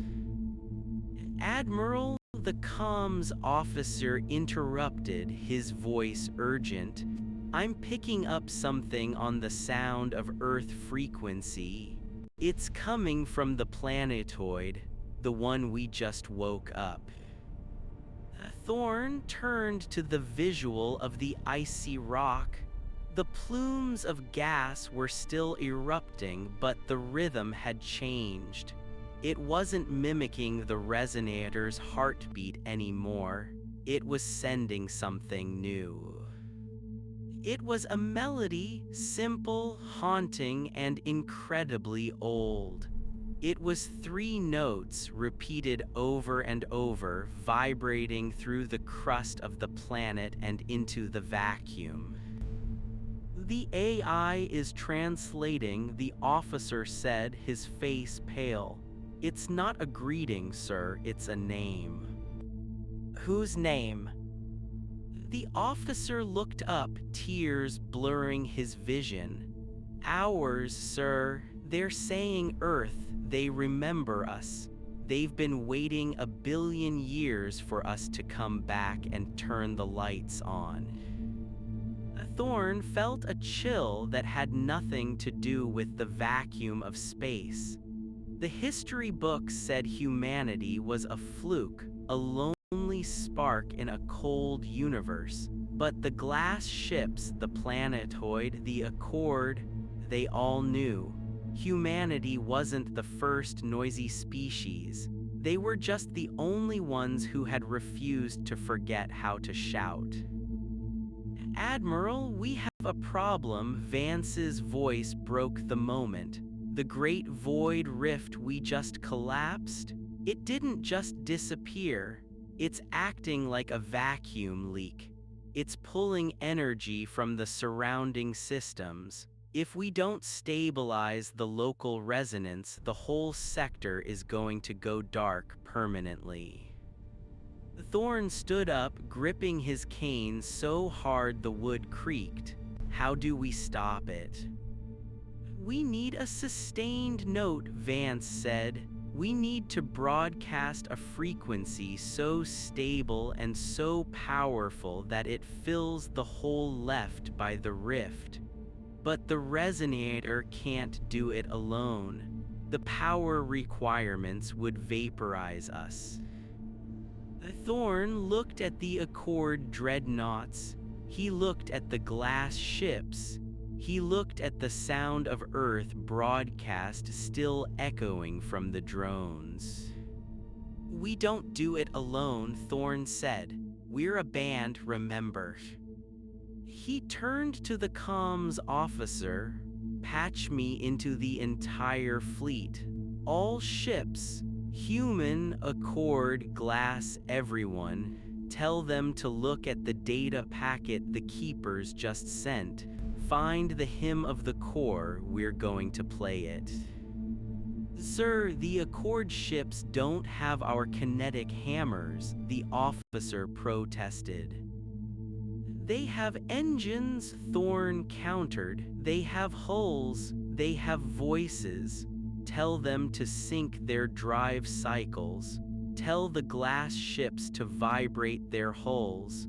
I want every atom in this fleet moving in the same direction at the same time. The orders went out. For a few minutes, there was a tense, agonizing wait. The darkness where the rift had been was beginning to swirl again, a localized black hole of silence that was eating the light of the nearby stars. The resonator groaned as the gravitational pull increased. Then it started. It began with the glass ships. They drifted into a circle around the resonator, their hulls glowing a steady, pulsing blue. They began to hum, a sound that bypassed the ears and vibrated directly into the brain. It was the sustained note. Then came the Accord dreadnoughts. They didn't hum, they roared. Their massive engines, designed for silent travel, were pushed into a state of intentional disharmony, creating a deep, thrumming bass that shook the stars themselves. Finally, Thorn looked at his own crew. Hit it, Vance. The resonator unleashed its final reserve of power. The tuning forks, glowing white-hot, began to vibrate with such intensity that the ship's internal gravity began to fluctuate. The sound wasn't noise anymore, it was a physical wall. It was a pillar of pure structural vibration that slammed into the growing darkness of the rift. The black hole of silence fought back. It tried to swallow the note, to dampen the frequency, to pull the ships into its cold embrace. But the fleet held. They were locked together by the sound, a single organism of light and noise. The hymn of the core filled the sector. It was a sound of creation, of stars being born, of oceans crashing against young continents. It was the sound of life refusing to be extinguished. The rift began to shrink. The swirling darkness was compressed, pushed back by the sheer pressure of the collective broadcast. It fought, it lashed out with tendrils of absolute zero, but it couldn't break the rhythm. With a final, shimmering burst of light, the hole in the universe closed. The energy that had been pulled into it was released in a magnificent, multicolored aurora that stretched across light years. The silence returned, but it was different now. It was the silence of a theater after a standing ovation. It was a silence filled with the promise of the next song. Thorn slumped back into his chair, his breath coming in ragged gasps. The bridge was a mess of sparks and smoke. The resonator was dead in the water, its engines burned out, its tuning forks melted into slag. But they were still there. Admiral Vance's voice was a whisper now, exhausted but triumphant. The sensors, they're picking up responses, not just from this sector, from the next one over, and the one after that. The hymn, it's traveling, it's hitting the relay stations the Accord left behind, it's waking up the whole quadrant. Thorn looked at the screen. The vocal map was no longer a map. It was a wildfire. Thousands upon thousands of lights were blinking on, a chain reaction of noise that was sweeping across the galaxy. The great silence was over. A small, flickering image appeared on the main screen. It was a video feed from one of the loudspeaker drones on the planetoid below. The ice was gone. The superheated gas had melted the crust, revealing a world of soaring, crystalline spires and vast, bioluminescent forests. And there, standing on the edge of a great, steaming canyon, were the inhabitants. They were tall, spindly creatures with 4 arms and skin that shimmered like oil on water. They didn't have mouths. They had large, vibrating membranes across their chests. They were looking up at the sky, at the human fleet. One of them stepped forward. It pressed its hands against its chest membrane and a sound came through the drone's microphones. It was a high, clear whistle, a perfect musical thank you. Thorn felt a lump in his throat. He looked at his hands, scarred and old, and then at the screen, at the rebirth of a world. Admiral, the comms officer said, his voice trembling, Earth is calling, they've been watching the telemetry. The UN, the president, they want to know what our next move is. Thorn took a final drag of his cigar and exhaled a cloud of smoke that drifted lazily in the low gravity of the bridge. He looked out at the noisy ones, at the fleet of glass and silver and steel that had just changed the destiny of the universe. Tell them to start building more instruments, Thorn said. We've spent too long being afraid of the dark. It's time we showed the galaxy how to dance. He paused, looking at the crystalline creatures on the planetoid below. And tell them to send a music teacher. I think we've got a lot of catching up to do. As the resonator drifted in the light of the new aurora, the sound of Earth continued to play from the drones. The sound of a billion voices, a billion stories, a billion reasons to be loud. The stars were no longer cold, distant points of light. They were an audience.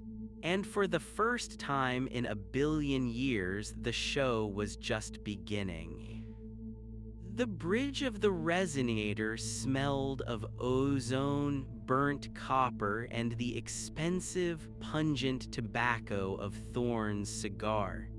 It was the smell of a victory that felt like a car crash.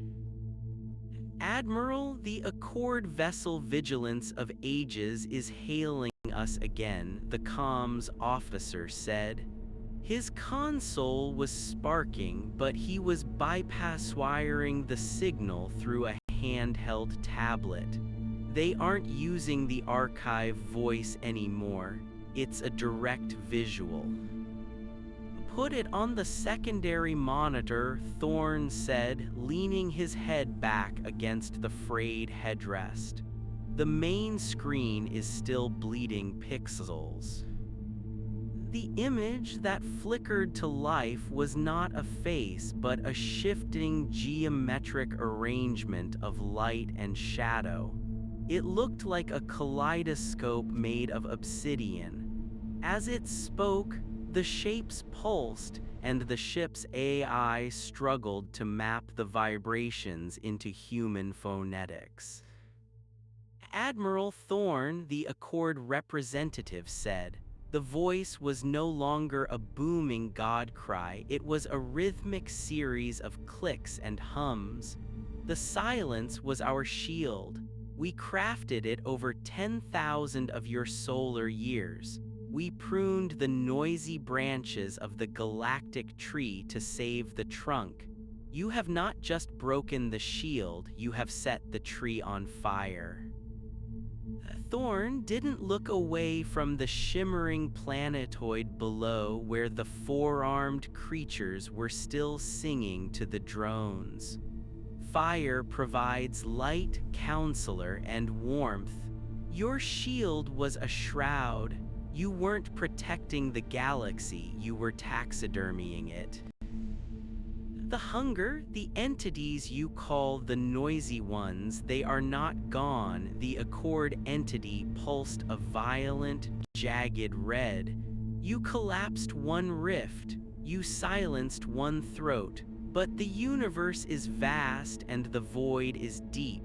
They will follow the echoes of your hymn back to the source. They will follow the sound to Earth. Thorn finally turned his gaze to the screen. His eyes were bloodshot, his face a mask of grime and exhaustion, but his smile was razor-sharp. Let them come. We've spent our entire history fighting each other over dirt and ghosts. We finally have a common rhythm. You think Earth is a target, Earth is the drummer. And we just invited every species in the quadrant to join the percussion section.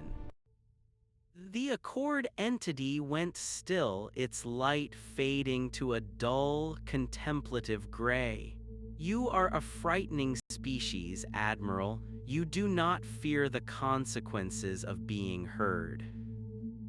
We've been screaming into the void since we learned how to beat two rocks together, Thorn said. We're used to the consequences. Now, are you going to help us stabilize the sector, or are you going to sit there and watch the fireworks? The kaleidoscope shifted. The archive remains open. We will provide the harmonics, but the resonator is compromised. Your ship is a ghost. She's got a few miles left in her, Thorn muttered, though he knew the entity was right. The deck plates were vibrating with an uneven, sickly tremor. The kinetic generator was cooling, and as it did, the metal was shrinking and popping like a dying bonfire. Admiral Vance's voice cut in from the engineering link. I've got the preliminary scans from the planetoid, the one the locals call Chime. It's not just a planet, it's a tuning fork. The entire crust is composed of a high-density quartz metal hybrid. The spires we're seeing, those are resonators. When the wind hits them or when they're hit by a specific frequency, they broadcast. If we can link the resonator's remaining power to their surface spires, we can turn the entire planet into a relay station. We can broadcast the stabilization frequency across the entire subsector without burning out our own hulls.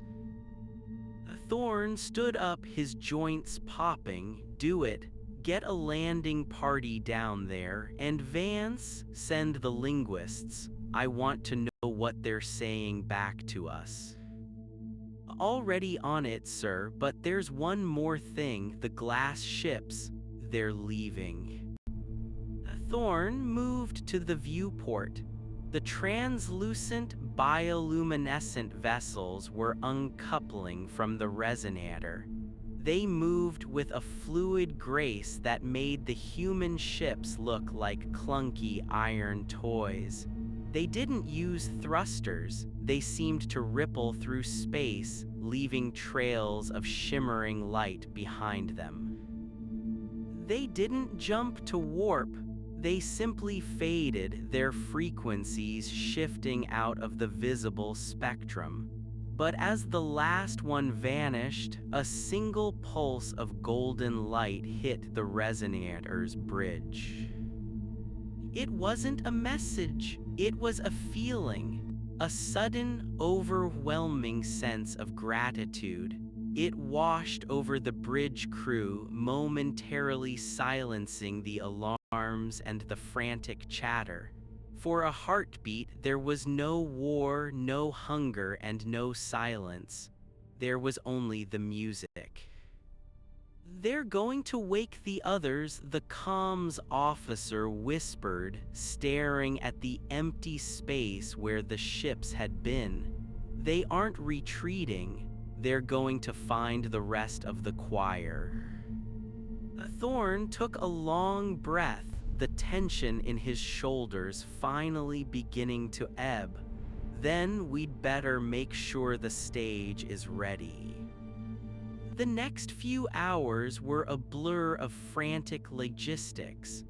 The resonator descended into a low orbit over Chime, its scorched belly glowing as it hit the upper atmosphere.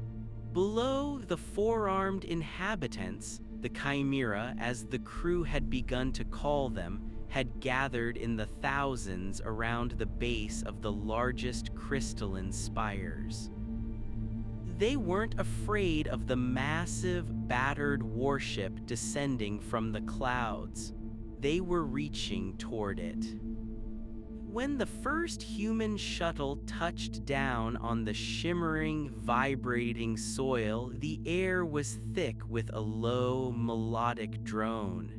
It wasn't just sound, it was a physical pressure, a constant, gentle hum that made the marrow of their bones itch. Dr. Eris Thorn, the Admiral's niece and the fleet's lead xenolinguist, was the first to step onto the ramp. She wasn't wearing a combat suit. She was wearing a standard environment suit, her helmet transceivers tuned to the widest possible range. As she stepped onto the crystalline sand, a group of Chimera approached. They moved with a rhythmic, swaying gait, their four arms moving in complex, synchronized patterns. Eris didn't speak, she didn't play a recording. She reached into her pack and pulled out a simple, old-fashioned violin. On the bridge of the resonator, Thorn watched the feed. He watched as his niece tucked the instrument under her chin. He watched as she drew the bow across the strings, playing a slow, haunting melody, a piece of Earth's history that had survived for centuries. It was Bach's Cello Suite No. 1, transposed for the violin. The effect was instantaneous. The Chimera stopped. Their chest membranes began to flutter at an incredible speed. The low drone of the planet changed, shifting to match the key of the violin. The spires around them began to glow, catching the vibration and amplifying it, sending the melody echoing across the canyons and plains of the world. "They're harmonizing," Vance whispered over the comms. "Admiral, look at the energy readings. The planet's resonance is spiking, but it's organized, it's coherent." On the screen, one of the chimera stepped forward. It reached out a long, slender hand and touched the wood of the violin. It didn't try to take it. It simply felt the vibration.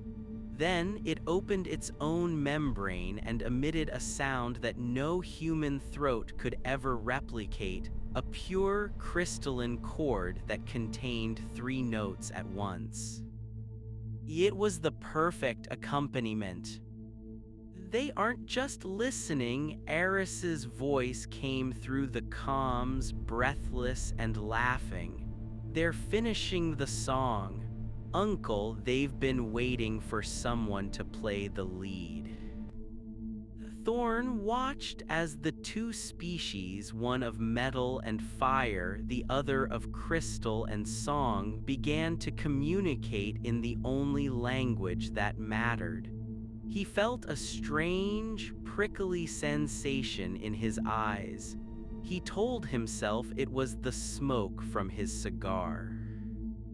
"Admiral," the tactical officer said, breaking the moment, "we've got a problem, a big one."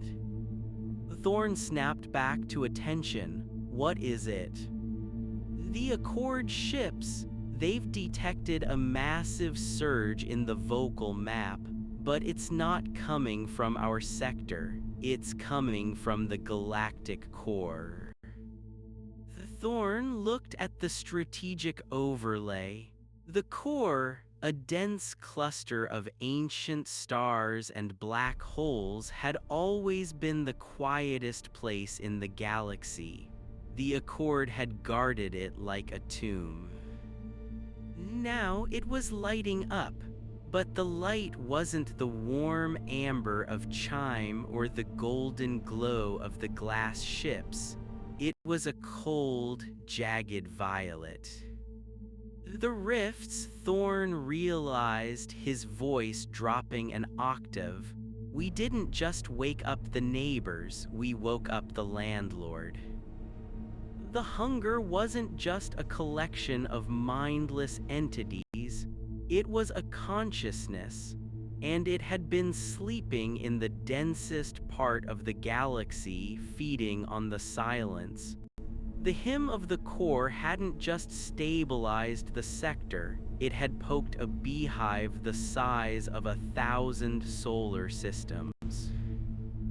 "The Accord vessels are fleeing, sir," the officer reported. "They're jumping to the outer rim. They're signaling us to follow. They say the great damping has failed and the core is screaming." Thorn looked down at the screen, at Eris and the Chimera, at the beautiful, fragile world they had just liberated from the ice. If they left now, Chime would be the first thing the hunger consumed. The melody would be snuffed out before the first verse was even finished. "We aren't leaving," Thorn said. "Sir." "We aren't leaving," Thorn repeated, his voice gaining strength. "Signal the rest of the fleet. Tell them to begin emergency repairs. Use the Accord's data to reinforce our hulls with resonant shielding. If the core is screaming, then we need to scream louder." "Admiral, the resonator can't take another fight like the last one," Vance warned. "The kinetic generator is at 12% capacity." "Then we don't use the generator," Thorn said. "We use the planet. Aris said it's a tuning fork, didn't she? We're going to turn Chime into the biggest speaker in the history of the universe. He turned to the comms officer. Send a message back to Earth. Tell them the peace treaty is on hold. Tell them to send the heavy hitters. I want every ship with a broad spectrum transmitter in the system within 48 hours. And the message to the Accord, sir. Thorn looked at the retreating obsidian ships on the sensors. Tell them to keep their shrouds. We don't need them, but tell them to leave the archive open. We're going to need every song they've ever stolen. As the bridge crew jumped into action, Thorn walked over to the viewport. The sky of Chime was a riot of color, the aurora still dancing in the wake of the rift's collapse. It was beautiful, but he knew the violet shadows were coming. He looked at the cigar in his hand. It had gone out. He didn't bother relighting it. The era of the orchestra, he whispered. I hope we're ready for the finale. In the depths of the resonator, the heart of the ship began to beat again. It was a slow, rhythmic thrum, synchronized with the vibration of the planet below. Thump, thump, thump. It wasn't just a machine anymore, it was a pulse. Far away in the dark, dense center of the galaxy, something ancient and cold felt the vibration. It had spent eons in a perfect, silent vacuum, consuming the echoes of dead civilizations. It loathed the noise. It loathed the heat. The violet light in the core flared, a billion voices silenced at once to create a single, terrifying vacuum of sound. It was the great silence, and it was moving. But out on the rim, a small, battered ship and a world of crystal were already singing back. The melody was small, a tiny spark in the dark, but it was growing.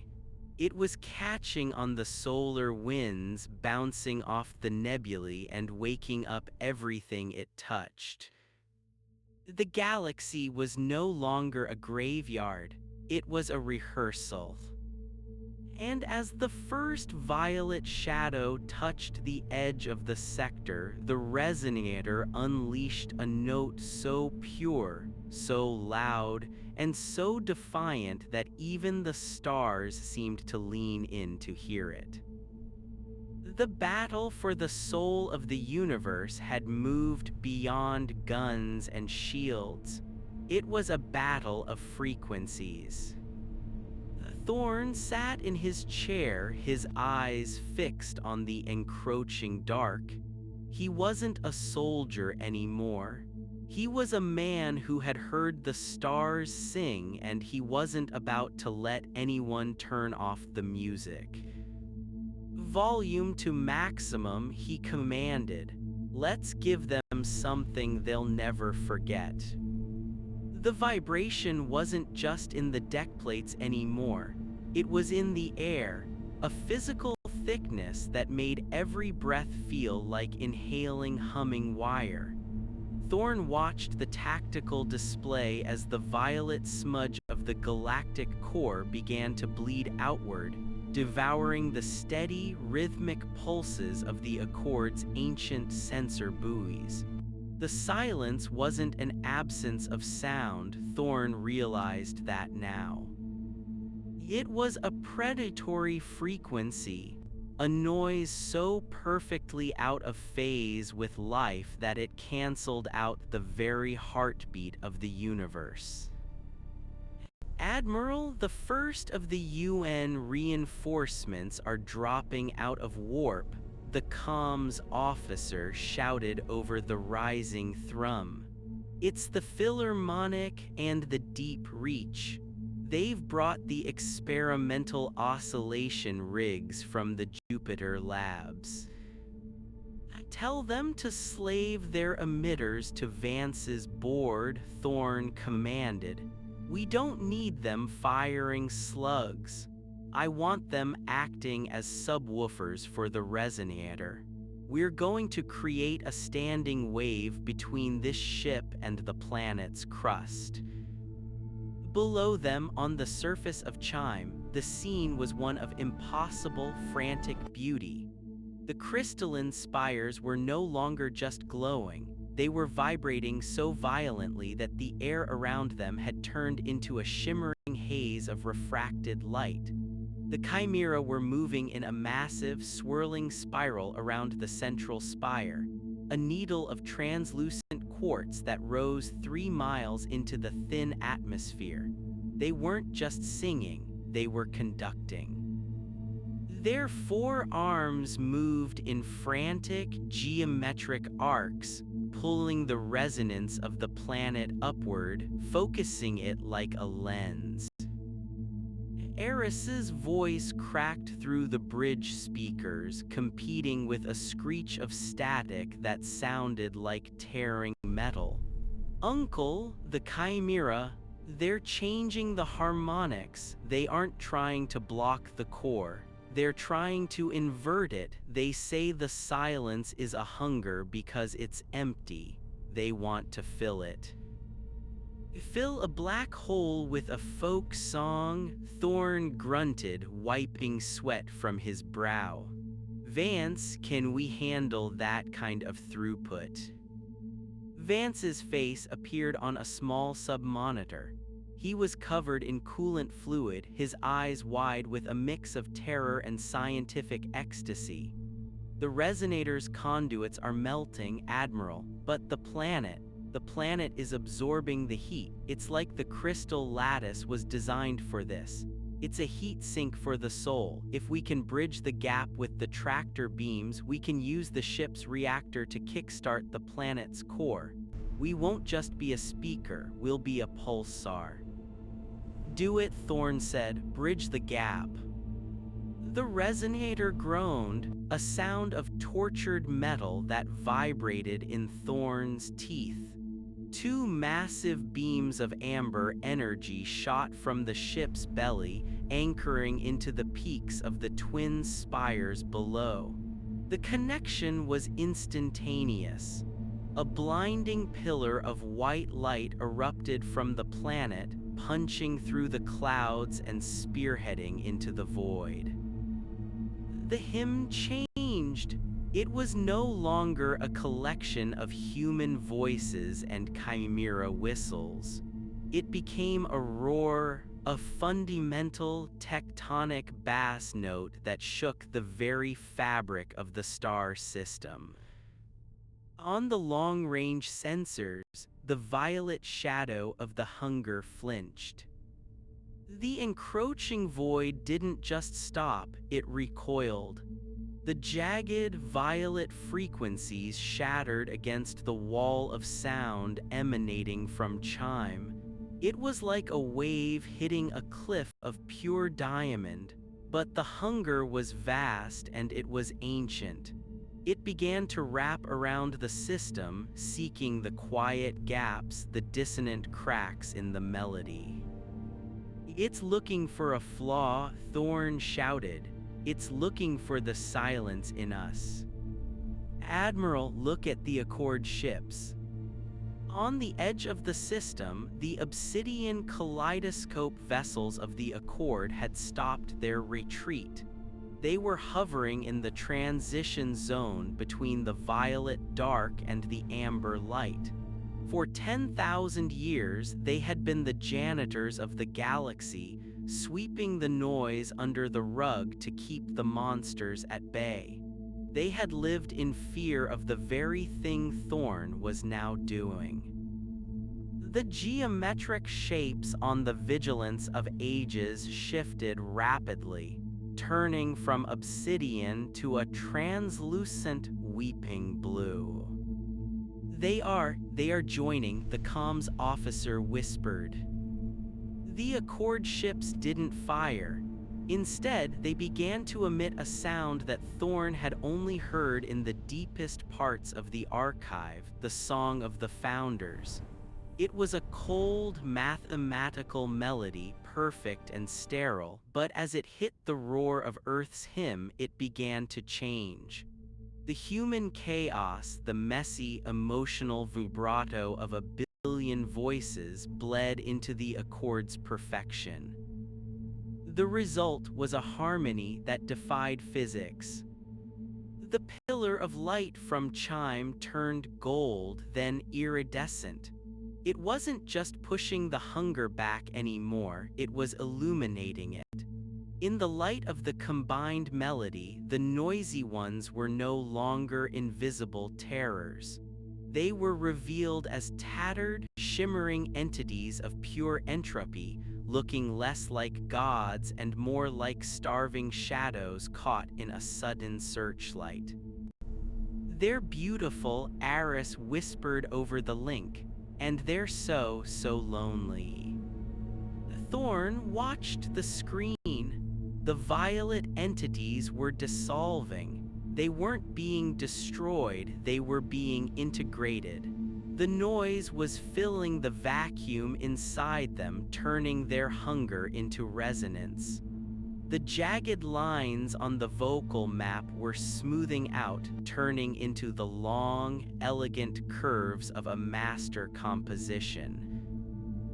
Admiral Vance's voice was quiet now, the frantic edge gone. "The reactor is stabilizing. The planet it's taking over the load, we're just the spark plug now. Chime is singing on its own." Thorn slumped back into his chair. He felt 1,000 years old, and yet, as the vibration in his bones settled into a gentle, rhythmic hum, he felt a lightness he hadn't known since he was a boy. The bridge was quiet save for the music. The alarms had stopped. The sparks had died down. Even the smell of ozone had been replaced by something sweet and sharp like rain on hot stone. "Status report," Thorn said, though he already knew. "The core is quiet, sir," the tactical officer said, his voice trembling, but not the old quiet. It's a resting quiet. The violet surge has retreated, but the hymn is still echoing through the rifts. It's like we've laid down a floor of sound across the entire quadrant. Nothing can fall into the basement anymore. And the Accord. They're hailing us, Admiral, but not with the archive. It's a wide-band broadcast to everyone. Thorn looked at the screen. The geometric entity was gone. In its place was a projection of the galaxy, but it wasn't the dark, cold map they were used to. It was a web of light, every star connected by a shimmering thread of frequency. "The great silence is concluded," the Accord's voice rang out, no longer a series of clicks but a clear, resonant tone that sounded like a bell. "The shroud is lifted. We thank the children of Earth for the reminder. A galaxy that does not sing is a galaxy that is already dead. We shall begin the great tuning." Thorn watched as the obsidian ships began to move, not away from the noise, but toward the other silent sectors, their hulls glowing with the reflected light of Chime. They were going to wake up the rest of the universe. Uncle Eris's voice came through, clear and joyful. "The Chimera, they want to know if you have any more songs. They liked the one with the strings. They say it sounds like the heartbeat of a small moon. Thorn smiled, a genuine, tired smile. He reached into his pocket and pulled out a small, battered digital player. He looked at the bridge crew, men and women who had spent their lives preparing for a war of extinction, only to find themselves at the world's largest concert. "Tell them we have plenty," Thorn said. "Tell them we've been saving them up for a long time." He looked out the viewport at the Resonator's sister ships, the Philharmonic and the Deep Reach, as they hung in the golden glow of the planet. They looked less like warships now and more like ornaments on a vast, cosmic stage. "Admiral," the comms officer said, looking up from his console with a grin, "Earth is asking for an update. The President wants to know if the threat has been neutralized." Thorn took a final, unlit cigar and tucked it into the corner of his mouth. "Tell the President the threat is gone, but tell her to tell the UN to double the budget for the arts and sciences. We've got a whole galaxy of critics to impress, and I'll be damned if Earth is going to be the opening act that everyone forgets." He stood up, stretching his aching limbs. The Resonator was a wreck. Her hull was scorched, her engines were shot, and her interior was a mess of bypass wires and melted plastic. But as she drifted in the light of a new era, she had never looked more magnificent. Vance Thorn called out, "Yes, Admiral. Keep the engines on standby. I don't think we're going home just yet. I have a feeling the next sector over is going to want an encore." As the Resonator turned slowly in the starlight, the sound of Earth continued to broadcast, not as a weapon, not as a shield, but as an invitation. The Great Dark was no longer a place of monsters.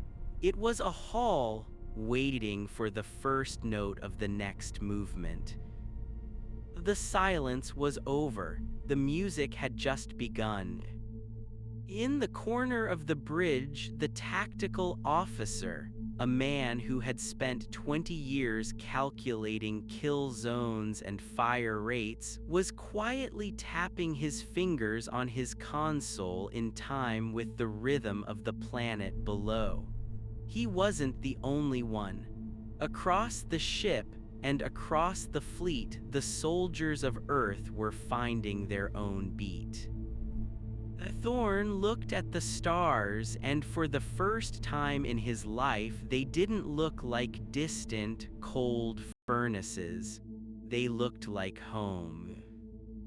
"All right, everyone," Thorn said, his voice echoing in the newfound clarity of the bridge. "Let's take it from the top, and this time, let's really make some noise." The Resonator pulsed once, a deep, golden thrum of light and sound, and then, with the rest of the fleet following like a trail of sparks, it moved deeper into the glowing, vocal heart of the galaxy. The show was on the road. The tactical displays on the Resonator were no longer showing heat signatures or kinetic trajectories. They were showing waveforms. The bridge, once a sterile environment of military discipline, had transformed into something resembling a high-tech recording studio. Cables snaked across the floor, bypassing fried relays to feed the ship's massive sensor arrays directly into the linguistic processors. Thorn watched as the vocal map of the sector stabilized into a shimmering lattice of gold and amber. The violet rot of the hunger was still there, visible on the long-range scans like a distant storm front, but it was no longer advancing. It hovered at the edge of the Uit cloud, held back by the sheer physical pressure of the music rising from Chime. Admiral, the Philharmonic is reporting a resonance mismatch in their port emitters. Vance's voice came through the overhead, sounding remarkably calm for a man whose engine room was currently a conductor for planetary-scale energy. If they don't sync up, the standing wave will collapse and the hunger will find a blind spot. Thorn leaned over the comms station. Captain Halloway, you heard the man. Your ship is flat. Sharpen it up or we're all going to be silenced by a cosmic vacuum. Working on it, Admiral. Halloway's voice crackled back, breathless. My chief engineer is literally hum-tuning the dampeners. We've never pushed the Jupiter rigs this hard. It's like trying to play a violin made of sunspots. Thorn looked at the strategic overlay. The Accord vessels, those strange obsidian geometries that had once represented the ultimate, terrifying authority of the quiet universe, were now positioning themselves in a defensive sphere around the human fleet. They weren't just observers anymore, they were amplifiers. Every time the resonator pulsed a low-frequency bass note, the Accord ships would catch the vibration and refract it, splitting the sound into 1,000 shimmering harmonics that filled the gaps between the stars. They're learning, Thorn whispered. He watched a triangular Accord ship rotate on its axis, emitting a series of crystalline pings that perfectly complemented the heavy, rhythmic thrum of the human engines. They've spent eons suppressing the noise, but now that they've started playing along, they're better at it than we are. Because they have the archive, sir, Eris's voice broke in. She was still on the surface of Chime, her signal being carried up the pillar of light that connected the planet to the ship. The Chimera say the Accord didn't just steal those songs, they preserved them. They thought they were keeping the universe safe by locking the music away, but they were actually just building a library for a concert they didn't know was coming. Thorn looked at the viewport. The sky of Chime was a kaleidoscope. The aurora had intensified, turning the atmosphere into a glowing lens. He could see the silhouettes of the Chimera far below, thousands of them gathered at the base of the great spire. They weren't just singing anymore, they were dancing in a synchronized, rhythmic pattern that seemed to pulse in time with the planet's tectonic plates. Admiral, we're picking up a new signal, the tactical officer said, his voice dropping an octave. It's not from the core, it's coming from everywhere. Thorn straightened up. Define everywhere. The entire quadrant, sir. Every moon, every asteroid, every gas giant. They're all starting to vibrate. It's a sympathetic resonance. Chime's song is so loud it's waking up the inanimate matter. On the screen, the sensor readings began to spike. The gas giant 3 light minutes away, a massive swirl of orange and brown clouds, began to emit a low-frequency moan as its metallic hydrogen core reacted to the gravitational waves being generated by the resonator and chime. A nearby asteroid belt turned into a percussion section, the rocks grinding against one another in a rhythmic clatter that was being picked up and amplified by the Accord's sensor web. The whole system is becoming an instrument, Vance shouted from the engine room. Admiral, if this keeps up, the energy levels are going to exceed the structural integrity of the ship. We're riding a lightning bolt. Hold it together, Vance, Thorne commanded. If we stop now, the feedback loop will tear the planet apart. We have to see this through to the resolution. Suddenly, the bridge lights flickered and died, replaced by a soft, bioluminescent glow that seemed to seep out of the very bulkheads. Thorne felt a strange sensation in his chest, a warmth that had nothing to do with the ship's life support. It was the hymn, no longer just a sound, but a presence. He could feel the history of the songs they were playing, the ancient Earth folk tunes, the complex chimera mathematics, the cold, lonely melodies of the Accord. They were all merging into a single, cohesive narrative. It was a story of survival. It was the sound of life refusing to be quiet in a universe that preferred the dark. The hunger is moving, the tactical officer warned. It's changing shape. Thorne turned back to the viewport. The violet shadow at the edge of the system was no longer a jagged cloud. It was coalescing, drawing itself together into a massive, singular entity that spanned millions of miles. It looked like a hollow star, a void given form, its edges shimmering with a cold, hungry light. It was the great silence made manifest, the ultimate predator of the core, and it was focusing all its entropic power on Chime. It's trying to cancel us out, Thorne realized. It's going to release a counter-frequency, a death note. The void star flared. A wave of absolute blackness shot toward the center of the system, moving at the speed of thought. It wasn't light and it wasn't sound. It was a vacuum of information, a hole in reality designed to swallow the hymn whole. Brace for impact, Thorne roared, grabbing the edge of his command chair. When the wave hit, the resonator didn't shake. Instead, the world went silent. For a terrifying second, Thorne couldn't hear his own heartbeat. He couldn't hear the hum of the engines or the breathing of his crew. The light in the bridge vanished, leaving them in a sensory deprivation chamber so absolute it felt like being buried alive. The hymn was gone. The planet below was dark. The universe was a graveyard again.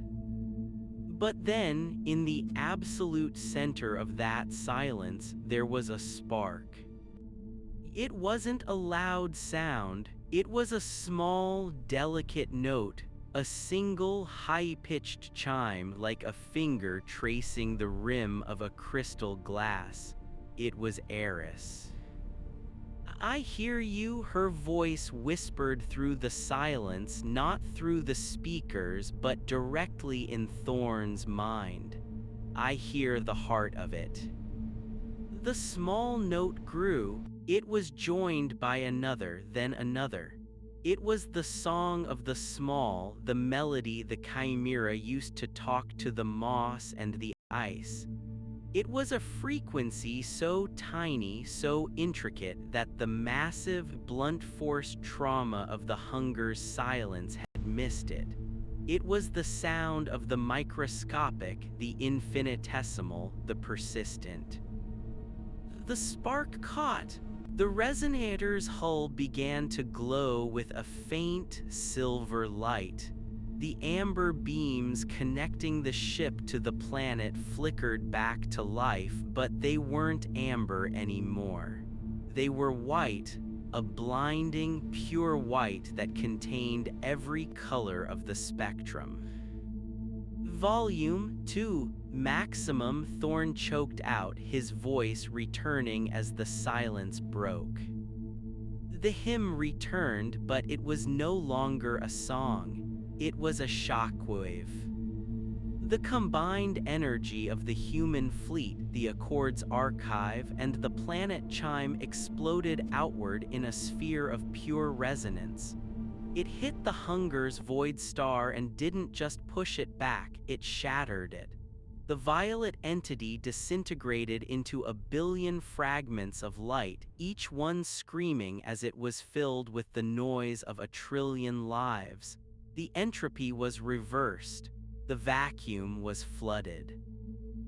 The explosion of sound was so powerful that it was recorded on sensors as far away as the Andromeda Galaxy. For a brief moment, the sector of chime became the brightest, loudest point in the known universe. Then slowly, the energy began to dissipate. Thorn slumped in his chair, his lungs burning as he gasped for air. The bridge was a wreck. Half the consoles were melted and the tactical officer was slumped over his station, unconscious but breathing. The bioluminescent glow was fading, replaced by the flickering emergency lights. "Vance," Thorn croaked. "Still here, Admiral," the engineer's voice came back, sounding like he'd been shouting for a week. "The reactor is, well, it's not a reactor anymore, it's a pile of slag. But the ship is holding, we're still in orbit." Thorn looked out the viewport. The violet shadow was gone. In its place was a shimmering nebula of multicolored gas, the remains of the Hunger now transformed into a nursery for new stars. The galactic core, once a place of terrifying silence, was now glowing with a soft, steady amber light. The great damping hadn't just been broken, it had been replaced by a great resonance. "Admiral," the comms officer said, coughing as he sat up, "I'm getting a signal from Earth. It's everyone. Everyone. The broadcast we sent, it didn't just go to the UN, it hit every receiver on the planet. Radios, phones, satellites, they heard it, sir. They heard the battle. And they're singing back." Thorn closed his eyes. He could almost feel it, the sound of 8 billion humans, a messy, beautiful, discordant choir echoing across the light years. They weren't soldiers and they weren't scientists. They were just people who had finally realized they weren't alone in the dark. "The Accord is moving, sir," the officer continued. "They're signaling a ceasefire. No, not a ceasefire, a communion. They're inviting us to the core. They say the archive is no longer a vault. It's a library and they want us to help them catalog the new entries." Thorn looked down at the planet chime. The pillar of light was gone, but the planet was still glowing. It looked like a jewel, a sapphire set against the velvet of space. He could see the Chimera ships, the glass kites rising from the atmosphere, joining the human fleet in a slow, graceful victory lap. Eris's face appeared on the main screen. She looked exhausted, her hair matted with sweat and crystalline dust, but her eyes were shining with a light that Thorn had never seen before. "We did it, Uncle," she said, her voice a soft melody. "The stars aren't afraid of the noise anymore." Thorn nodded, a single tear tracing a path through the soot on his cheek. He reached into his pocket and found his last cigar. It was crushed, ruined by the vibrations, but he didn't care. He tossed it into the recycler. "No," Thorn said, his voice regaining its command. "They aren't afraid. They're just waiting for the next verse." He looked at his crew, the tired, battered men and women who had turned a warship into an instrument. They were looking at him, waiting for his next order. But for the first time in his career, Thorn didn't have a tactical objective. He didn't have a target. "Navigation," he said. "Sir." "Set a course for the galactic core. Tell the Accord we're coming, and tell the Philharmonic to start practicing something upbeat. I think the landlord is finally ready to join the party." As the resonator began to move, its engines emitting a low, contented hum, the rest of the fleet fell into formation. The Accord ships moved with them, their obsidian hulls reflecting the gold and blue of the newborn nebula. It was a procession of metal, fire, crystal, and song, moving toward the heart of the galaxy. The era of the Great Silence was over. The universe was loud, messy, and full of life. And as Admiral Thorn sat in his command chair watching the stars dance to the rhythm of a distant Earth, he realized that he had never heard anything so beautiful.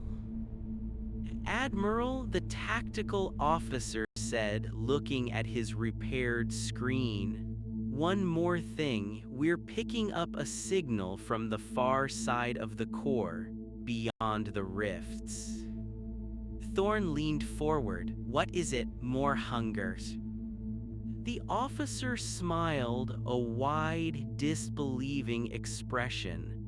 "No, sir, it's music, different from ours, different from the Chimera, but it's definitely music. It sounds like brass, like 1,000 trumpets." Thorn laughed, a deep, booming sound that filled the bridge. He looked out at the infinite expanse of the galaxy, no longer a tomb, but a stage. "Well then," Thorn said, his eyes bright with the prospect of a new frontier, "I guess we'd better not keep them waiting. Let's go see who else is in the orchestra." The resonator accelerated, a streak of white light against the dark, carrying the song of Earth into the unknown. The galaxy was no longer quiet. It was screaming with joy, and for the first time in history, the aliens and the stars were in perfect agreement. Earth was noisy, and it was exactly what the universe needed. The resonator didn't just move, it vibrated with a structural satisfaction that felt almost biological. The ship had been designed for the cold mathematics of vacuum warfare, built to withstand the silent kinetic impact of slugs and the searing heat of lances. Now, every bolt and bulkhead seemed to have found a frequency that hummed in sympathy with the crew's heartbeat. On the primary view screen, the distorted violet smears of the hunger were being replaced by the crisp, terrifyingly beautiful clarity of the galactic core. It was a dense thicket of suns, a place where the sky was never black, only varying shades of gold, amber, and a deep, regal violet. "Admiral, the Accord flagship is hailing," the comms officer said, his hands dancing over a console that was still venting a thin trail of ozone-scented smoke. They're not using the encrypted military channels anymore. They're broadcasting on the open harmonic. "Put them on," Thorne said, leaning back. He felt the weight of his years, the ache in his joints that usually signaled a change in the weather, but here, in the heart of the galaxy, the weather was a symphony. The screen shimmered, and instead of the cold, geometric interface of the Accord's tactical AI, a visual feed flickered into life. It was grainy, translated through layers of atmospheric interference from chime, but it showed the bridge of an Accord vessel. It wasn't a bridge as humans understood it. There were no chairs, no screens. Instead, tall, slender beings with skin like polished obsidian stood in a circle around a central well of liquid light. They didn't speak with mouths, they moved their hands through the fluid, creating ripples that translated into the melodic pings Thorne had heard earlier. One of the beings turned toward the sensor pickup. Its eyes were vast, swirling nebulae of silver. It raised a hand and a sound filled the resonator's bridge, a sound like 1,000 cello bows drawing across silk. The silence was a choice, the translation software whispered, the voice sounding like Eris's but layered with 1,000 years of artificial resonance. "We thought the dark was a predator. We did not realize it was an audience." Thorne nodded slowly. "We've spent our whole history screaming into the void just to prove we existed. We didn't realize anyone was listening either." "The archive is open," the Accord being signaled, the liquid light in their well turning a warm, inviting orange. "The songs of the dead are being returned to their worlds. But the songs of the living, those belong to you, the humans, the noisy ones." The feed cut, leaving Thorne staring at the golden cluster of stars ahead. Behind them, the Philharmonic and the soprano were flanking the resonator, their hull lights blinking in a rhythmic pattern that Holloway had dubbed the Victory Jig. Even the damaged ships were holding formation, their sputtering engines contributing a gritty, distorted bassline to the fleet's collective sound. "Admiral, look at the long-range sensor sweep," Vance said, his voice coming through the intercom from the bowels of the ship.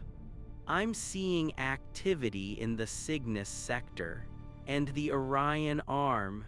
It's like a fuse was lit." Thorne looked at the tactical map. For decades, the map had been a sea of gray, representing the quiet zones enforced by the Accord. Now those zones were lighting up. Tiny pinpricks of blue, green, and red were appearing everywhere.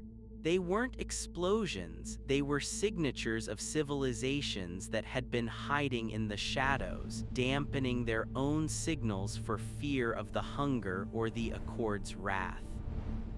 "They're turning their lights on," Thorne whispered. "They're turning their radios back up." "It's a riot, sir," the tactical officer said, a grin breaking across his face. "A galaxy-wide riot. We're picking up everything from primitive radio waves to advanced tachyon bursts. It's a mess, it's beautiful." But as the resonator pushed deeper into the core, the new signal the officer had mentioned, the trumpets, grew louder. It wasn't like the Chimera's math rock or Earth's soulful chaos. It was heraldic. It was the sound of something massive, something ancient, and something very, very excited. Adjusting filters, the comms officer muttered, trying to isolate the source. It's coming from the Great Rift, the area we thought was a graveyard of dead stars. As the fleet rounded the edge of a massive, glowing nebula, the source revealed itself. It wasn't a planet. It was a structure, a ring of Dyson-scale proportions circling a white dwarf star. But the ring wasn't made of solid metal. It was a lattice of translucent material that caught the light of the star and refracted it into a constant, shimmering display of color. And as the solar winds hit the lattice, the entire structure acted as a flute. It was a musical instrument the size of a solar system. My God, Thorn breathed, who built that?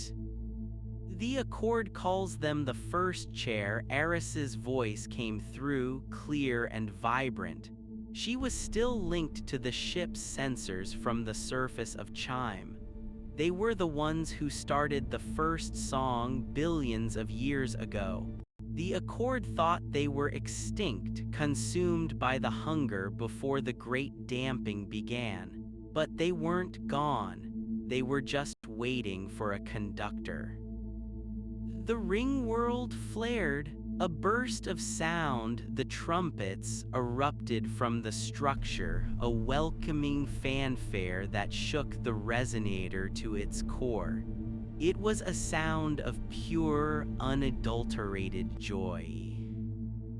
Admiral Vance called out, his voice cracking. The engines, they're reacting to the ring's frequency. We're picking up speed. We're not even burning fuel anymore. We're riding the sound wave. The fleet surged forward, pulled into the gravitational and sonic wake of the first chair's greeting. Around them, the Accord ships began to change. Their obsidian hulls, once meant to absorb all light and sound, began to pulse with the same translucent glow as the ring. The quiet universe was shedding its skin, revealing a vibrant, singing heart that had been suppressed for eons. Tell the fleet to drop all combat readiness, Thorn ordered, his voice echoing with a new kind of authority. Open the external mics. Pipe the sound through every speaker on every deck. I want the cooks, the janitors, and the engineers to hear this. This isn't a military operation anymore. This is a homecoming. The resonator dove into the light of the white dwarf, passing through the gaps in the massive musical lattice. As they passed, the sound changed, becoming intimate, complex, a tapestry of melodies that told the story of 1,000 civilizations.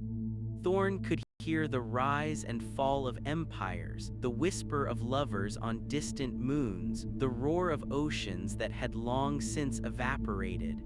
It was all there, recorded in the vibrations of the ring. In the corner of the bridge, the tactical officer was no longer looking at his console. He was looking at his hands, which were trembling. Sir, he choked out. I can hear my home. I can hear the wind in the wheat fields in Kansas. How is that possible? Because we're all part of the same song now, son, Thorn said softly. The distance doesn't matter anymore. The music connects it all. As they emerged on the other side of the ring world, the view opened up into the very center of the galaxy. It wasn't a black hole as the scientists had predicted. It was a fountain of pure liquid light and sound erupting from the center of the universe and spilling out into the spiral arms. It was the source of all energy, the grand resonance that powered the stars themselves. And there, waiting for them, were thousands of ships. Not just Accord ships, but vessels of every shape and size imaginable. Some were made of ice, some of woven vines, some of shimmering fields of pure energy. They were gathered in a great swirling choir around the central fountain. The UN is going to have a heart attack, Thorne remarked, a wry smile touching his lips. We were worried about a border dispute and we walked into the biggest festival in the history of time. Admiral, the comms officer said, looking up from his station with wide eyes. I'm getting a direct transmission from the first chair. It's a set of coordinates and a rhythmic template. A template. It's a beat, sir, a 4/4 time signature. They're asking us to lead the next movement. Thorne stood up. He smoothed his uniform, though it was scorched and torn. He looked at his reflection in the darkened glass of a dead monitor. He didn't look like a soldier anymore. He looked like a man who had finally found his purpose. Vance, give me everything we've got, all the power from the secondary relays. Every speaker, every transmitter, every sensor array. You got it, Admiral. What are we playing? Thorne looked at the fountain of light, at the thousands of alien ships waiting for a human voice to break the tension of the ages. He thought of the noisy, crowded, beautiful streets of Earth. He thought of the jazz clubs in New Orleans, the opera houses in Milan, the drum circles in the Congo, and the synth pop blasting from teenagers' headphones in Tokyo. We're playing everything, Thorne said. We're playing the sound of a world that refused to be quiet. He tapped the comms link to the entire fleet. This is Admiral Thorne to all ships of the United Earth Fleet. We have spent our lives preparing for a war we didn't have to fight.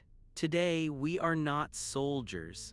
Today we are the rhythm section for the galaxy. On my mark, hit it. The resonator let out a roar not of engines but of pure, undistorted sound. It was a blues riff, deep and growling, punctuated by the sharp, brassy sting of the first chair's trumpets. The Philharmonic joined in with a soaring orchestral swell, and the soprano added a pulsing, electronic beat that made the very fabric of space ripple. The alien fleet erupted in response. The ice ships began to chime, the vine ships rustled with a sound like a forest in a storm, and the energy vessels hummed with a celestial choir. The fountain at the center of the galaxy flared, its light pulsing in time with the music, sending waves of color washing across the entire sector. The hunger was gone. The silence was a memory. On the bridge of the resonator, the crew was dancing. The tactical officer was drumming on his console with a pair of pens. The comms officer was singing at the top of his lungs in a language no one understood. Even Vance, down in the engine room, was clanging a wrench against a pipe in a perfect, syncopated rhythm. Thorne sat back in his chair watching the stars dance. He realized then that the Accord had been right about one thing: Earth was noisy. It was loud, it was chaotic, and it was distracting. But it was the noise of life. It was the sound of a heart that wouldn't stop beating no matter how cold and dark the universe became. Admiral Eris's voice came through the music, sounding peaceful and complete. The Chimera say thank you. They say the song is finally finished. No, Eris, Thorn said, watching a new star ignite in the distance, born from the sheer energy of the music. The song isn't finished. We just finally got the intro right. As the resonator moved toward the fountain, leading the intergalactic parade, the sound of Earth, a messy, beautiful, roaring crescendo carried on, echoing into the infinite, promising that the dark would never be silent again. The show hadn't just moved to the road, it had claimed the entire universe as its stage. And as the music swelled to a breathtaking peak, the stars themselves seemed to lean in, eager to hear what happened next. The vibration in the deck plates of the resonator changed from a mechanical shudder to a rhythmic pulse, a physical manifestation of the data streaming through the ship's hull. Thorn watched the tactical display, but the red and blue icons of potential threats had been replaced by a spectrum of harmonic resonance. Every ship in the massive, gathered flotilla was contributing a layer to the sound. The first chair ring world acted as the Great Hall, its translucent lattice catching the solar winds and turning them into a woodwind section that spanned light minutes. Admiral, I'm receiving a massive data packet from the Accord flagship. The comms officer shouted over the growing swell of the victory jig still blaring from their own internal speakers. It's not just music, it's coordinates for the archive subnetworks. They're giving us the keys to the back door, sir. They want the noisy ones to broadcast the human repertoire directly into the galactic ley lines. Thorn leaned forward, his hands gripping the armrests of his chair. Do it. Holloway, patch the Philharmonic's live feed into the Accord's transmitter. If they want Earth, let's give them the whole history. Start with the folk songs, the field hollers, the stuff that was hummed before we even had a word for vacuum. On the screen, the Philharmonic, a ship that had spent the last 3 years as a silent, brooding carrier of sonic weaponry, began to glow. Its specialized emitters, designed to shatter the crystalline hulls of the Hunger, were now repurposed. Instead of destructive interference, they projected a warm, golden resonance. A cello solo, mournful and deep, began to broadcast across the vacuum carried by the Accord's tachyon web. It was a Bach suite, ancient and terrestrial, and as the notes hit the lattice of the first chair, the ring world responded with a shimmering violet hue. The effect was instantaneous. The thousands of alien vessels surrounding the central fountain began to shift their formations. They weren't just hovering, they were reacting to the tempo. The ice ships from the Uatanalogs of distant systems began to shed layers of frost, the crystals catching the light and creating a glitter storm that spanned thousands of kilometers. Sir, we're picking up a response from the trumpet sector, the tactical officer reported, his fingers flying across a board that was now more of a synthesizer than a weapons station. They're mimicking the Bach, but they're adding a brass counterpoint. It's like a call and response, Admiral. They're learning our scales in real time. Thorn felt a chill that had nothing to do with the recycled air of the bridge.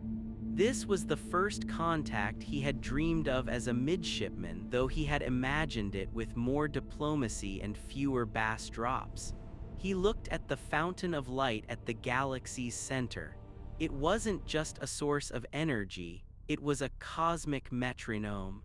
The liquid light pulsing from its core was timed to a heartbeat that felt universal.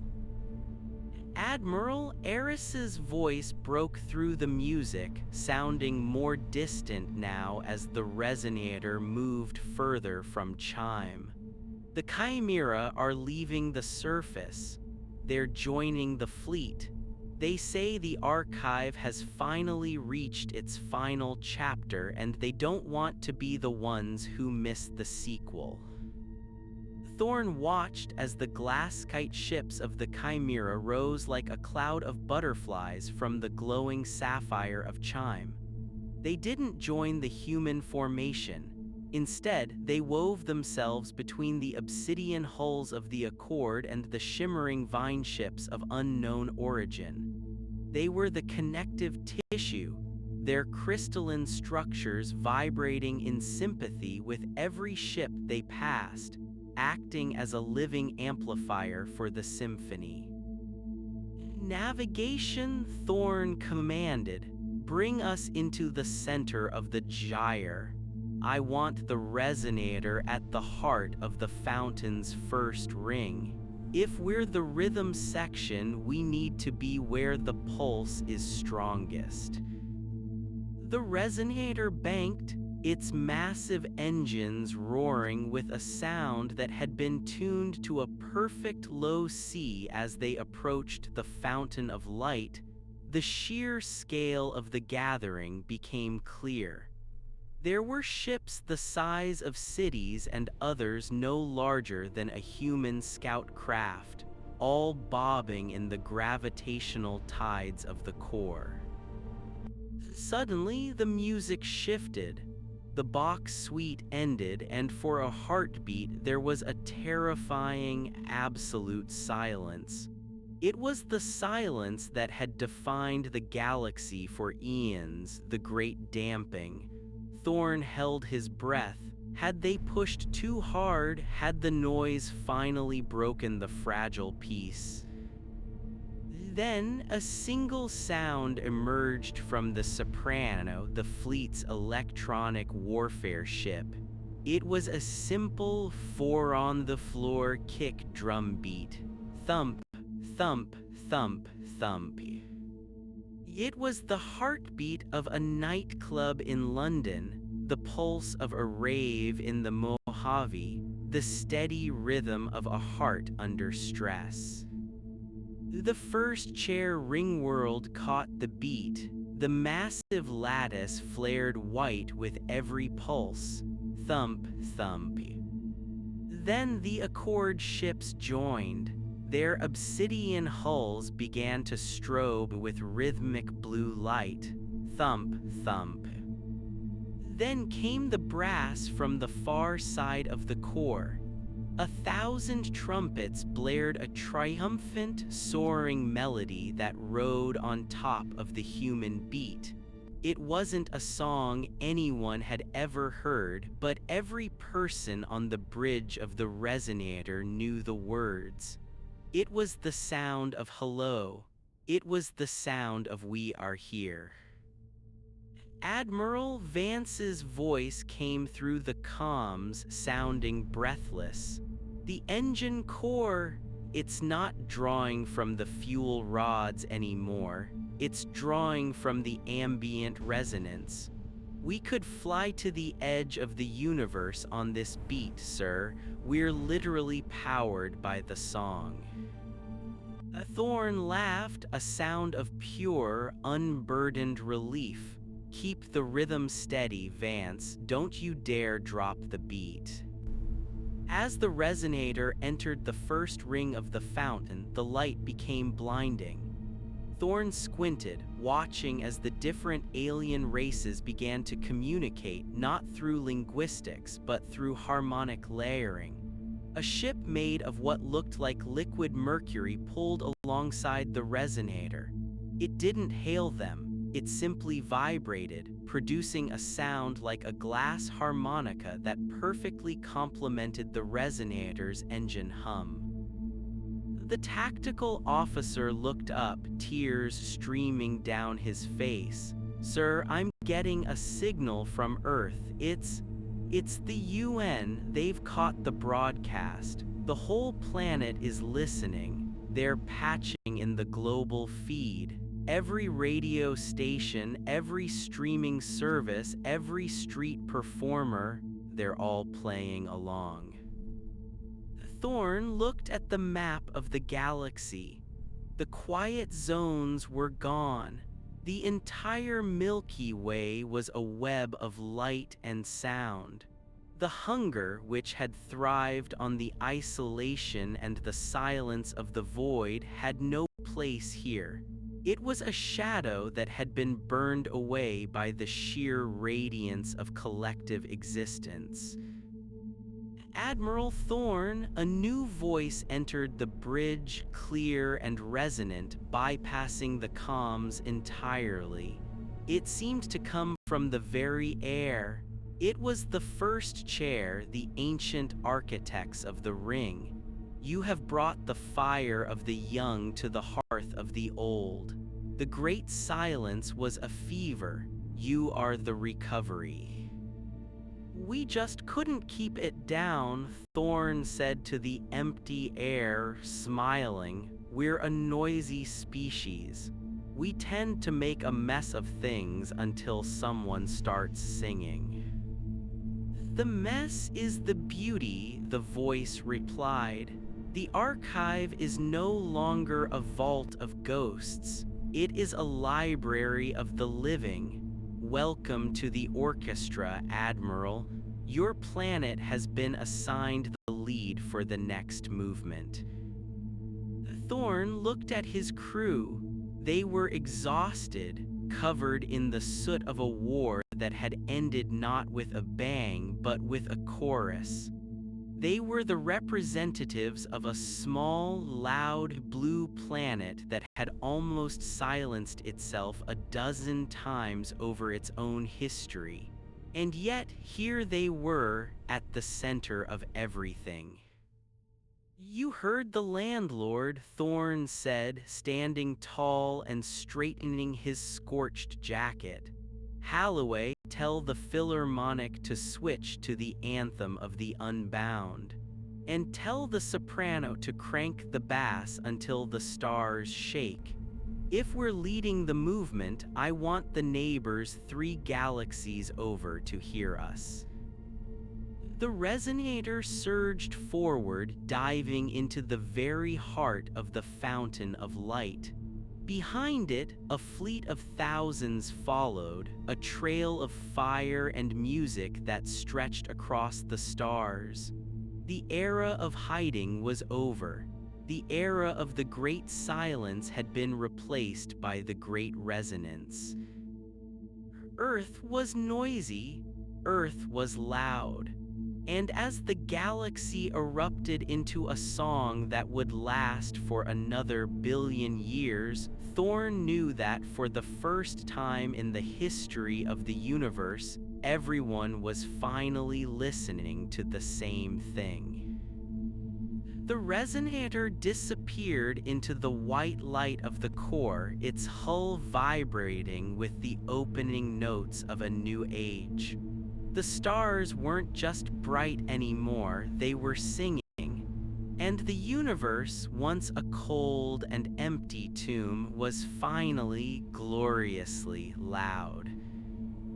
The transition from the quiet universe to the resonant universe was not a digital switch, but a physical metamorphosis.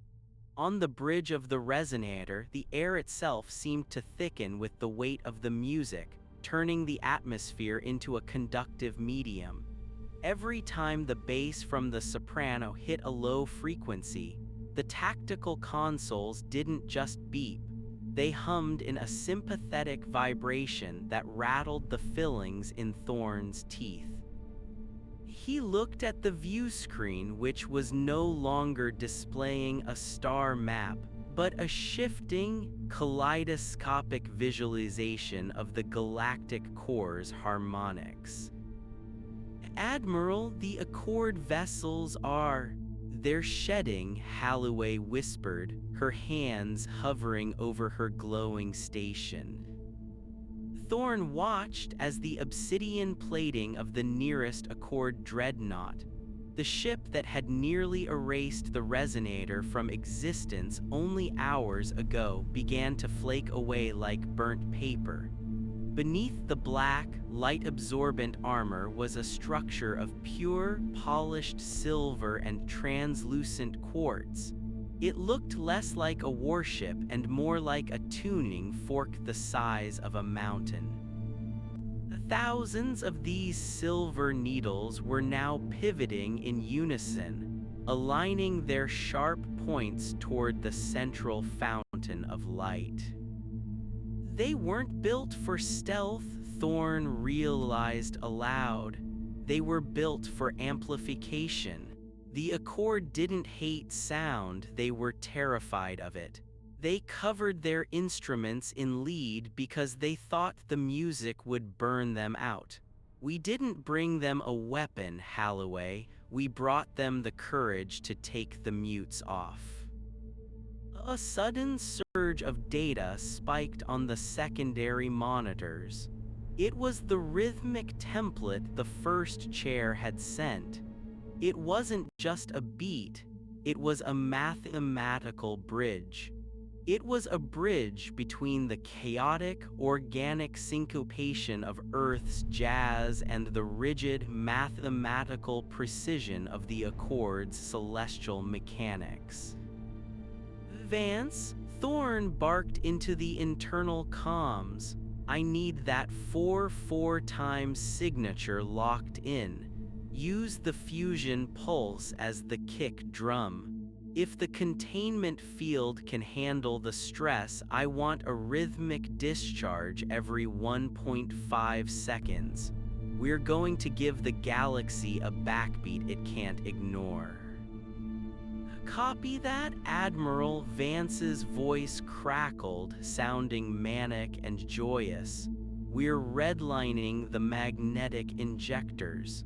If this works, we'll be the loudest thing since the Big Bang. If it doesn't, we'll be a very brief, very bright cymbal crash." The resonator shuddered as the first rhythmic pulse was released. It wasn't a sound heard through the ears so much as a pressure wave felt in the marrow. Thump. A second later, the Philharmonic and the soprano synced their systems to the resonator's lead. Thump. The silver Accord ships caught the vibration. Their quartz hulls began to glow with an inner fire, pulsing in perfect synchronization with the human fleet. Thump. Then, the fountain at the center of the galaxy responded. The liquid light erupting from the core didn't just spill outward, it organized. The chaotic plumes of energy coiled into massive, glowing ribbons that spiraled around the gathered fleets. The sound that emerged from the fountain was a deep, subharmonic growl that felt like the foundation of the universe settling into place. It was the root note, the fundamental frequency upon which all matter was built. "Sir, the alien fleets, they're joining the arrangement," the tactical officer shouted. The ice ships from the outer rim began to vibrate, creating a high-pitched, crystalline shimmer that acted as the hi-hat to Earth's kick drum. The vine ships of the mysterious jungle worlds began to pulse with a rhythmic rustling, a sound like a billion leaves catching a gale, providing a textured mid-range. It was a galactic jam session. There was no conductor, no sheet music, and no rehearsal. There was only the shared realization that for the first time in an eternity, the galaxy wasn't afraid of being heard. Thorn felt a strange sensation in his chest, a warmth that had nothing to do with the ship's life support. He looked at the holographic display of Earth. The noisy planet was no longer an outcast. On the map, Earth was glowing with a golden aura, its tiny, frantic vibrations reaching out across the light years to touch the ancient, stoic resonance of the core. Admiral Eris's voice came through, now sounding like a choir of 1,000 voices layered over one another. The Chimera are singing the history of the hunger. They are turning the memory of the void into a minor key bridge. They say the silence was just a rest note in a much longer song. Thorn nodded, though he wasn't sure if Eris could see him. Tell them it's a hell of a transition, Eris. As the resonator dove deeper into the fountain's light, the visual world began to dissolve. The bridge of the ship stayed solid, but the view through the windows became a sea of pure, vibrating color. Thorn saw streaks of violet that sounded like cellos and bursts of amber that felt like the warm hum of a Hammond organ.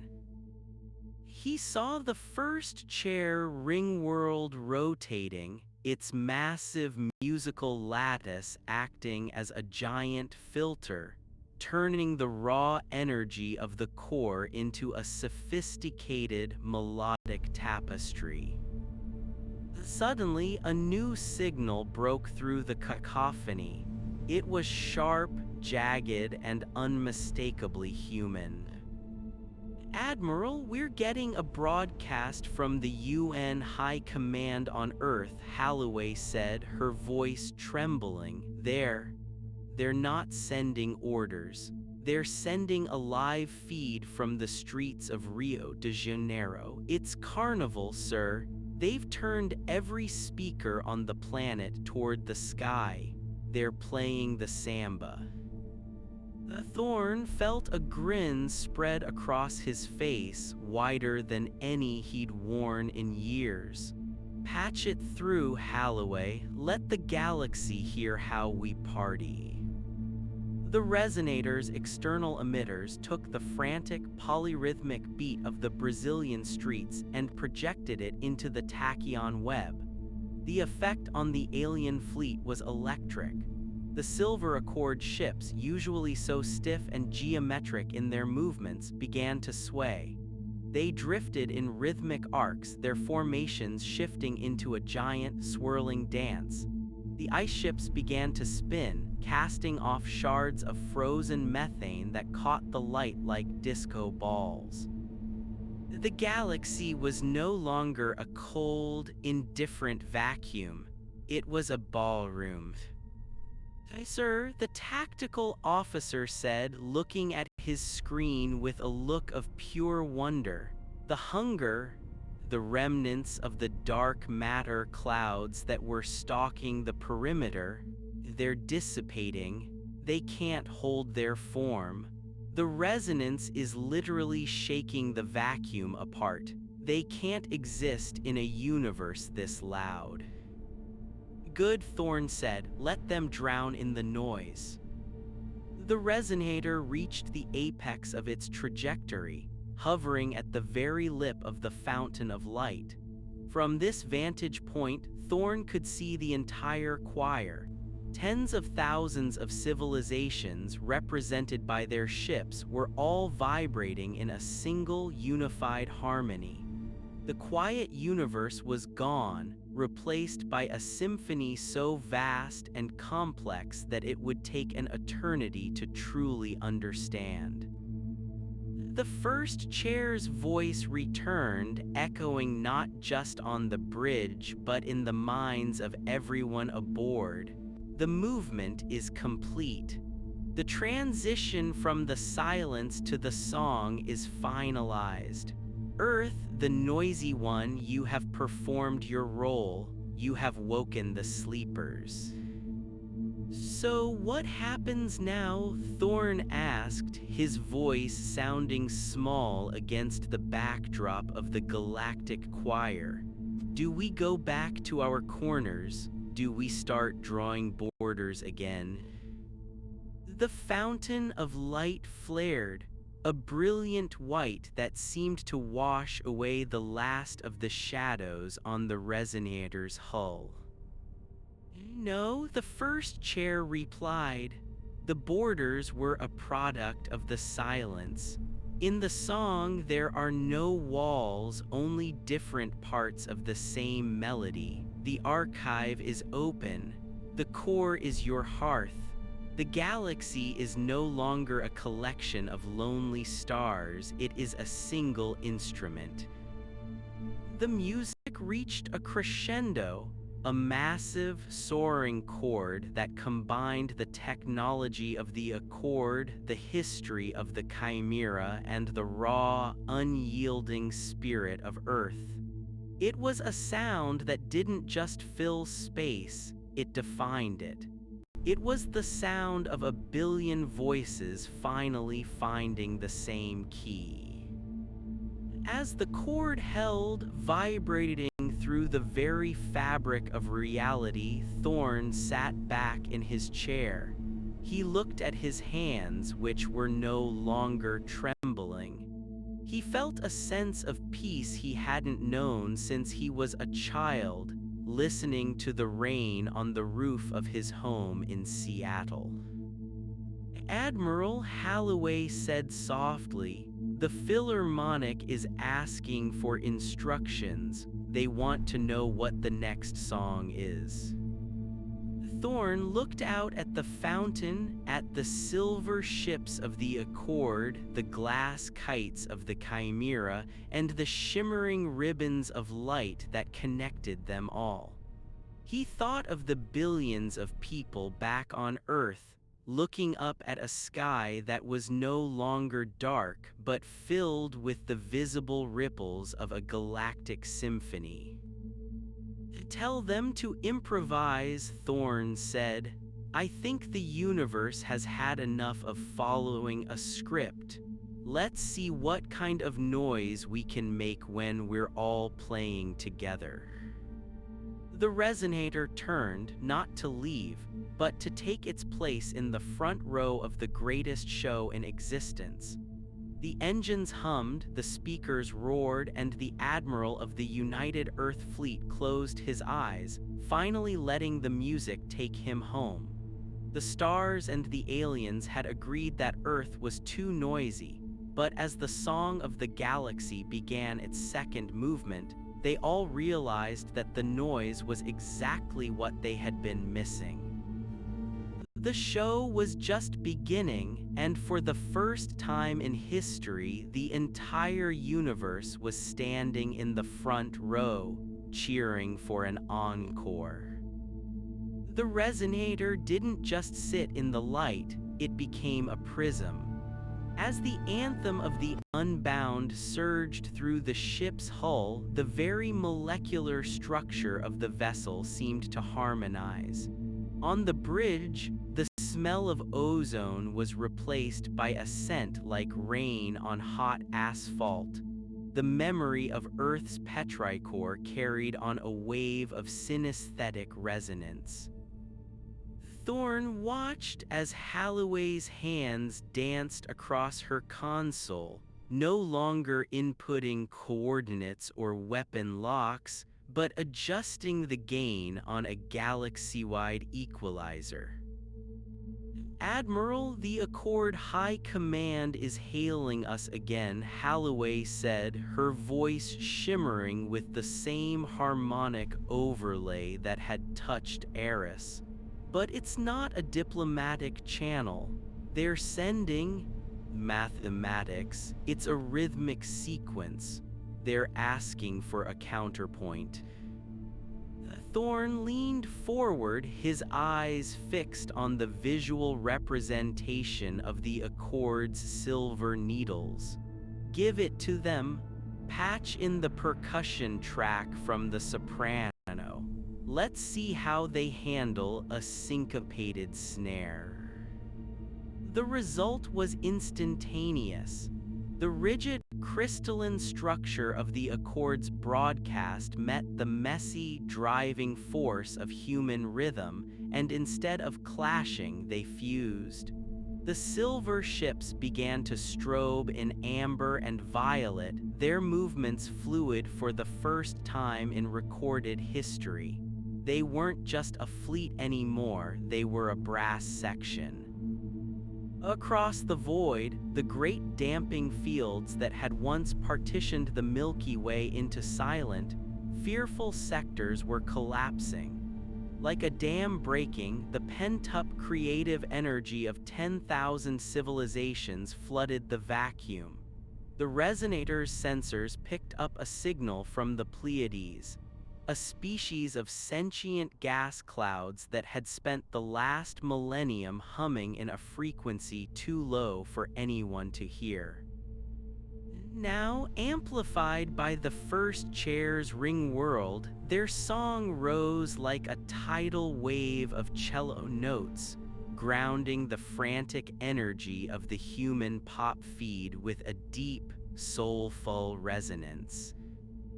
"Vance, how are the engines?" Thorn called out. "Sir, the entropy levels are negative."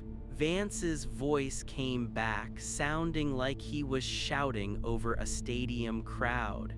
"We aren't burning fuel, we're harvesting the sheer enthusiasm of the vacuum. The more we play, the more power we have. We could jump to Andromeda and back before the bridge ends." Thorn looked at the tactical map. The red dots that had represented the hunger, those shadows of silence that had hunted the fringes of the galaxy, were gone. In their place were golden pulses marking the location of every ship, every colony, and every lonely outpost that had finally tuned in. The galaxy was no longer a map of territories, it was a sheet of music. "Admiral," Eris said, stepping toward the center of the bridge. The Chimera's translucent skin was now a kaleidoscope of shifting hues, reflecting every note being played in the core. "The first chair is asking for a solo. They want to hear the voice of the catalyst. They want to hear Earth raw and unrefined." Thorn felt a sudden weight in his chest. It wasn't the weight of command, but the weight of representation. He looked at his crew, Holloway, the tactical officer, the navigators. They were all scarred, tired, and profoundly human. "Holloway," Thorn said quietly, "open a wide-spectrum broadcast. Not just the music from the UN and not just the fleet's tuned hum. I want the ambient noise of the ship. I want the sound of the life support, the chatter on the comms, the sound of boots on the deck. I want them to hear the mess." Sir Holloway blinked. "They called us noisy," Thorn said, a sharp glint in his eye. "Let's show them why. Let's show them that the noise isn't just a byproduct of living, it is living." Holloway nodded and flipped a series of manual overrides. The resonator's massive external emitters, designed to crack planetary crusts with sonic force, instead began to broadcast the internal sounds of the bridge.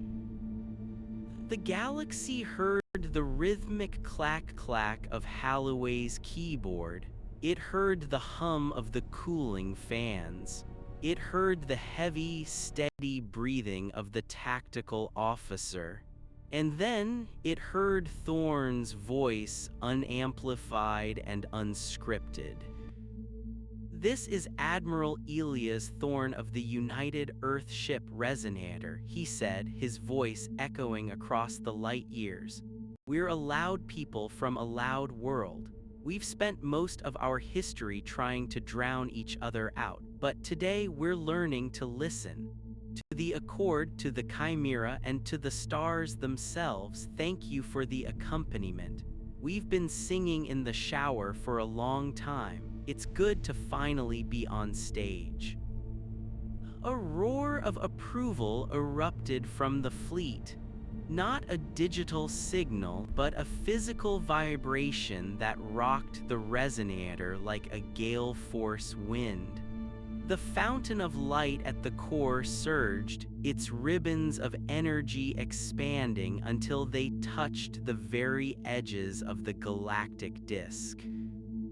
The music shifted again, moving from the driving, frantic energy of the opening movement into something more complex, more orchestral. The anthem of the Unbound began to weave itself into the ancient melodies of the first chair. It was a fusion of the old and the new, a bridge between the architects who had built the stars and the children who had finally learned how to play them. "Admiral, look," the tactical officer whispered, pointing at the main view screen. Beyond the fountain, the stars themselves seemed to be changing. They weren't just points of light anymore. They were pulsing. In a phenomenon that defied every known law of astrophysics, the stars were syncing their luminosity to the beat of the galactic core. The Milky Way was blinking in time with the music. "The Great Resonance," Eris whispered. "It's not just a broadcast, it's a phase shift. The galaxy is becoming a single quantum state. Every atom is vibrating in harmony." On Earth, the effect was profound. In the streets of London, New York, Tokyo, and Nairobi, people stopped and looked up. They didn't need radios or screens anymore. They could feel the music in their bones. The sky wasn't blue or black. It was a shifting tapestry of auroras dancing to a rhythm that everyone instinctively understood. The divisions of politics, religion, and geography seemed to melt away in the face of a universal truth. The song was too beautiful to interrupt with a war. Back at the core, the resonator began its final approach to the first chair's ring world. This wasn't a military docking, it was a homecoming. As the ship glided toward the massive lattice structure, thousands of smaller alien vessels flanked them, creating a ceremonial guard of light and sound. The docking bay of the ring world was an architectural impossibility, a cathedral made of solid sound and refracted gravity. As the resonator settled into its berth, the engines finally wound down, but the ship didn't go quiet. It continued to hum, a sympathetic vibration that linked it to the station's own ancient pulse. Thorne stood up from his chair. His legs felt heavy, as if the gravity of the universe was finally acknowledging him. "Holloway, Eris, you're with me. The rest of the crew stay on standby but leave the comms open. I want everyone to hear this.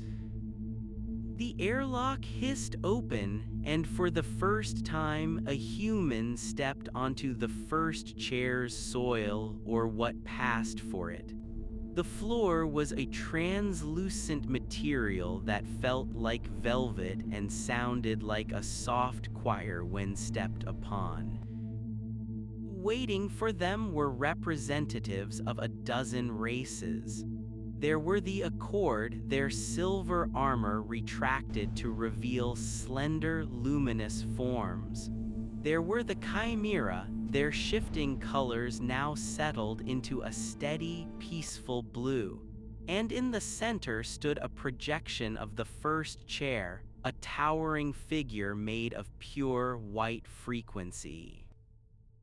Admiral Thorne, the projection said, and the sound was like every bell in the world ringing at once.